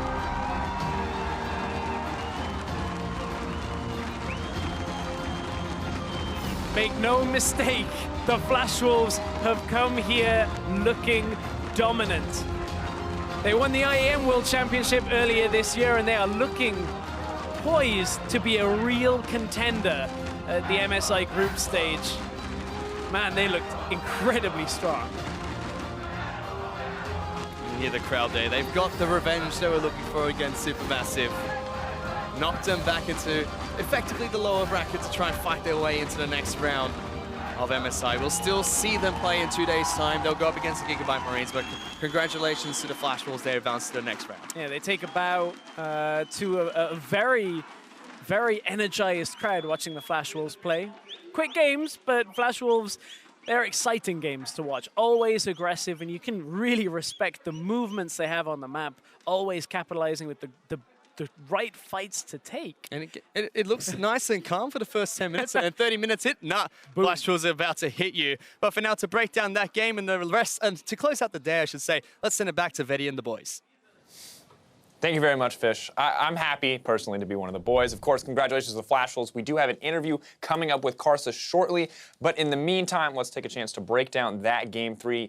Yet another decisive win. This one felt a little more back and forth to me, but no question that Flash Wolves coming out as the superior team here. I like the fact that Supermassive, they decided to change things up during the draft. They banned away both the Malzahar and the Zyra, basically trying to take Sword Art off of as many playmaking supports as possible, and even still, the bottom lane of Sword Art and Betty were able to get themselves a 2v2 kill. So it just demonstrates that as individuals, this Flash Wolves, like, I feel like they've got the draft down. Like, they are a very difficult team to ban out. And going up against them, they're not the kind of team that you can just ban away their strong picks. You have to be able to match them with strong picks of your own. But that's because there are too many strong picks for them now, right? So they've proven if there's two in the support role, you get rid of the Zyra, you get rid of the Malzahar. Well, the only other champion that wasn't there anymore is Syndra, and suddenly Maple's playing the Syndra. So no matter what you ban, there is a fourth champion or a fifth champion. And it's brutal, right? Because we saw Lee Sin taken away, and that was the big playmaking champion for Karsa. But then he picks up the Rengar. Doesn't matter how many nerfs this champion sees, Karsa not afraid to grab it. Isn't as strong early, admittedly, but continues to make a massive impact. 5-2-5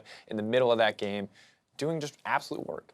Yeah, he was honestly a monster, getting early ganks off, having pressure, but mostly, and most importantly, working with Maple still. So the 2v2 was one big strength. Even if Sword Art wasn't available, wasn't free to roam as much as he was in the Malzahar games, still the strength is there. And I want to take a chance to look at that tower dive. We did see some execution for Supermassive trying to force some larger plays here, but just not quite able to do it. And you can see Flash Wolves not afraid to fight under pressure.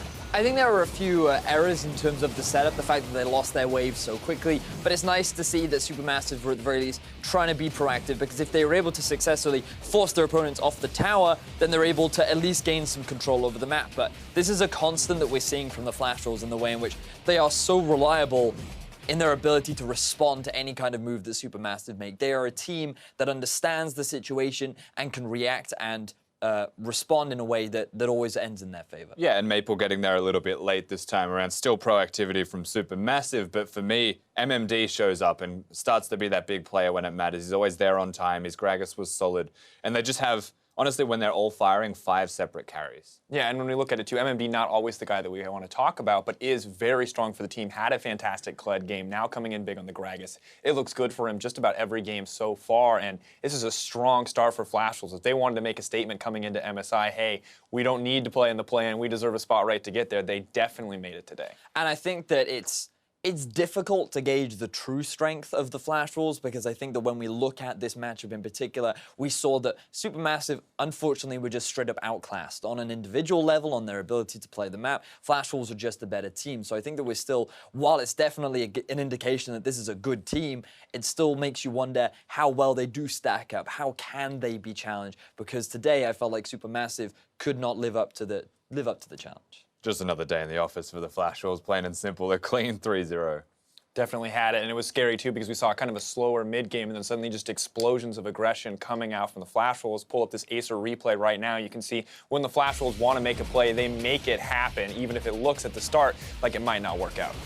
There were so many cool small interactions that made this play so good. The fact that Carter tanking up a lot of the damage on the front line, then getting himself the heal to be able to back away. And Zeitnot, I feel bad for him because he did everything that he could in a lot of these fights, but when you're going up against an overfed Syndra and the fact that a Gragas is looking to barrel you into the rest of your team, there's only so much you can do. Little Ash that could not, unfortunately, this time around. And again, mentioned it, strength in different areas of the map. I will still pay a little bit of respect to SuperMassive one more time. Zeitnot didn't have a poor performance. We've seen, honestly, a relatively good series from Stomaged, all things considered, perhaps not in this game, but overall he still looked very solid. Like, they still have a lot of positives to take away from this whole set.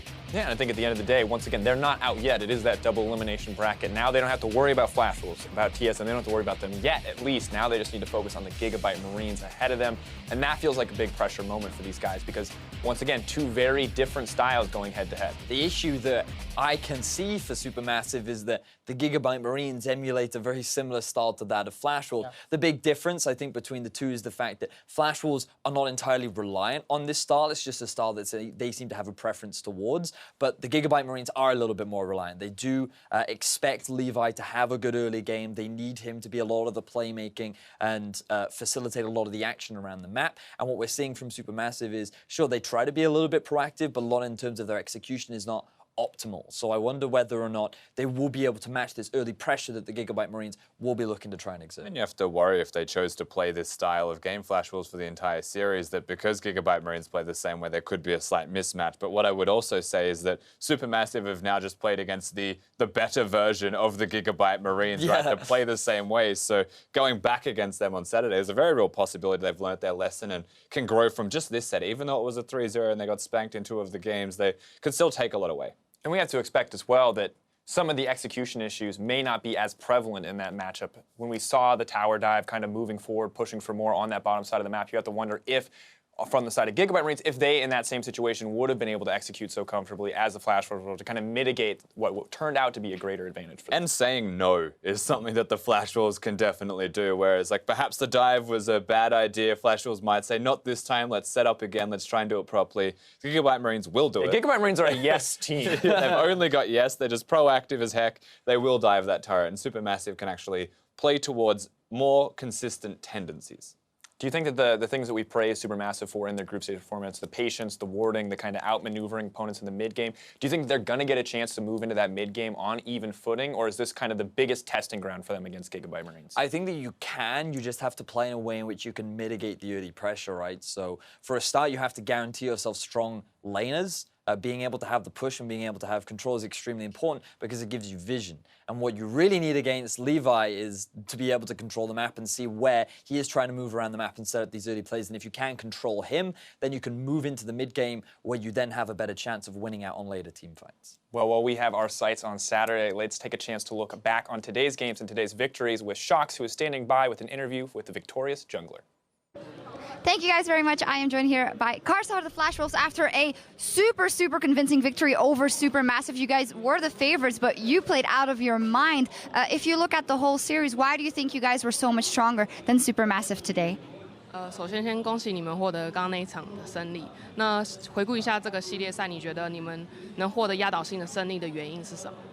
主要是我们知道对手也是蛮强的一支队伍，然后因为我们知道打他们，我们个人的实力，我们只要自己不出现失误的话，我们就可以获得胜利，所以我们都是确保自己的状态。So we know that they're a strong team, so we made sure that we didn't make any mistakes, and that led us to victory. Knowing that you had to come here and play the play-ins to qualify for the main event, how important was it for you to have a convincing win, a 3-0, to give you confidence for the main event? 今年赛制比较不同，有入围赛。那在入围赛能表现那么优异，对你们面对接下来的比赛，对你们的信心有帮助吗？应该是没有特别有帮助吧，就是我们应该就是能有一个热身的机会，所以我觉得还算是不错。Not so much on the confidence side, like not much effect, but it did really help us as kind of like a warm-up towards our upcoming games. Yeah, absolutely. Now, if you look at the year so far, you guys won IEM Katowice, you guys dominated in the LMS Spring Split, so a lot of people are looking at you for this tournament. What are the chances of the Flash Wolves? 你们今年获得 IEM 冠军，然后也在春季赛表现非常优异。那你觉得这次闪电狼夺冠的机会有多大？你说 NA 赛冠军吗？对啊。看着今年的 SKT 可能10%吧。Looking at this year's performance, SKT's performance, probably 10%.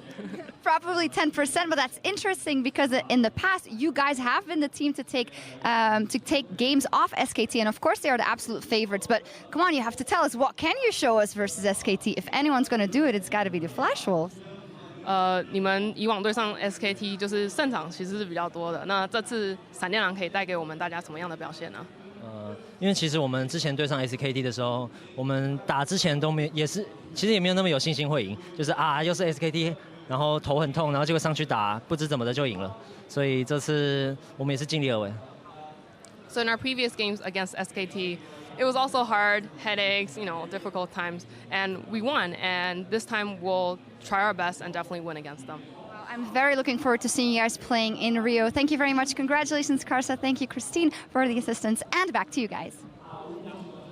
Thank you, Shocks. I like that. Coming at the end. Well, I like that part, too. I was going to say, I like that he has a calm, cool head going into SKT. We're not going to overestimate ourselves, 10%, kind of low on that spectrum, but definitely taking it calm, cool, collected. But then, of course, he talks about SuperMassive. He's like, it didn't affect our confidence too much, but good warm-up. Good warm-up for the stage. Like, that is great confidence coming in for the rest of the group. It really is. And Karsa is an individual. If you ever have the opportunity to meet him, I highly recommend it. He is a super nice guy. He's really friendly. And when we met him at IEM, he was just such a bundle of fun. Like, he doesn't seem this overconfident guy that's convinced that he's the god of the jungle. He's just like, yeah, I love League of Legends and I love playing with the team. And you can tell that he has a lot of fun with his Flash Wolves crew. You have to call him honest, if nothing else. Yeah, he's very honest. It was a 3-0 against the SuperMassive side, so sure, it was absolutely a warm-up. Always good to hear from him. Of course, to wrap up our day, however, let's review the bracket going into Saturday. With their win today, the LMS's Flash Wolves have promoted to the MSI groups, and even though SuperMassive suffered a loss today, they still have one more chance to join the group stage, and on Saturday, they will take the stage against the GPL's Gigabyte Marines for that last spot in Rio. Yeah. I think it's going to be... we've already talked a little bit about how, or at least for me, I think it's going to be favored towards the Gigabyte Marines, not only because I felt that they did actually play very, very well against TSM, but I think that style seems to be difficult for SuperMassive to deal with. And I don't think during the group stages we actually saw a team properly challenge SuperMassive in terms of the ability to force a lot of early plays. Yeah, and I think just to echo that, it'll be a battle of Gigabyte Marines against Flash Wolves Light, basically, to see who gets it. And I'm curious what the shifting point was for you guys, because when we looked back at the group stage performance, initially the predictions were that SuperMassive were probably the stronger team, that Gigabyte Marines group was playing maybe a little bit messier. Is it just that TSM series and this series today that have kind of changed your opinions about both these squads? This is the first time that we're going to see Group A against Group E from the play-in stages, right? And we're not actually sure how good TSM are compared to Flash Wolves, but from what we saw of the individual teams themselves, the Gigabyte Marines were much more aggressive, and their jungler, to me, was just such a superstar that he was able to keep up with the likes of Svenskeren. I have to agree with Rusty. It's not so much that we're saying that, Gigabyte Marines necessarily outperformed out of their mind, but I think that they had a very strong performance, and I think that from SuperMassive we're just identifying a few more weaknesses that can be punished. Now, I'm not looking to say that the Gigabyte Marines will be able to as effectively punish them in the same way that the Flash Wolves will, but I think that the Marines emulate a very similar style to the Flash Wolves, and I think that what we've seen today is that under that kind of pressure, under the constant skirmishing that the Gigabyte Marines are likely to try and force, that will be a situation which favors them.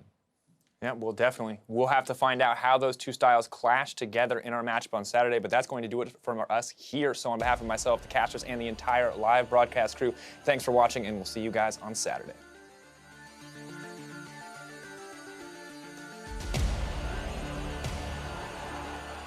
Welcome, ladies and gentlemen, to the Mid-Season Invitational 2017. We're about to get into the second qualifying match from the play-in stage. That's a flash forward. Swordouts lockdown double dodge, tagged up by Casa, and 2 minutes into the first match, Flash Wolves pick up first blood. Oh, triple kick! Side on it to 3 people. It's going to continue hunting them down. Supermassive get the first kill in this skirmish, but Flash Wolves respond with 3 kills for themselves. Oh, here they go again. They're going in again. Weaver's Wall separates Sight-Knot. Does have Flash available, but has been locked down twice. And Caster's all the way in the back line, jumps over the wall to help out for another kill. Flash Wolves, that is a statement in game 1 of this game against Supermassive. Oh, that's a flash forward though, onto Stomage. Arrow connects with the double doge as well. He gets locked down. They try to go on MMD, but look at the choke point. The pineapples are raining down the pain on the Supermassive. Right behind Supermassive. Double doge is going to be the first to fall in this fight. Maples chasing down the doge himself, gets another kill. Slicing Maelstrom's not going to do anything to the walls. As you can hear the crowd chant, Flash Wolves, as they charge on towards the Nexus. Nice to go in. Whoa, Stomach from downtown. I don't think you want that trade. Yeah, no, Maple's coming right behind you, but he's going to be able to try and lock you down. Flash early from Lee Sin. Naru's joining the fight as well. Healing up from Casa. First blood picked up by the Rengar. It's 12 minutes into the match stress. Double Doge will get knocked back. Casa over the wall. Leapfrogs onto Double Doge. Oh, double combo as MMD and Casa go in at the exact same time. Betty is going to be able to kite 5 Fabulous to pick up a double. Flash Wolves have been dominant in a very swift 3-0 against Supermassive.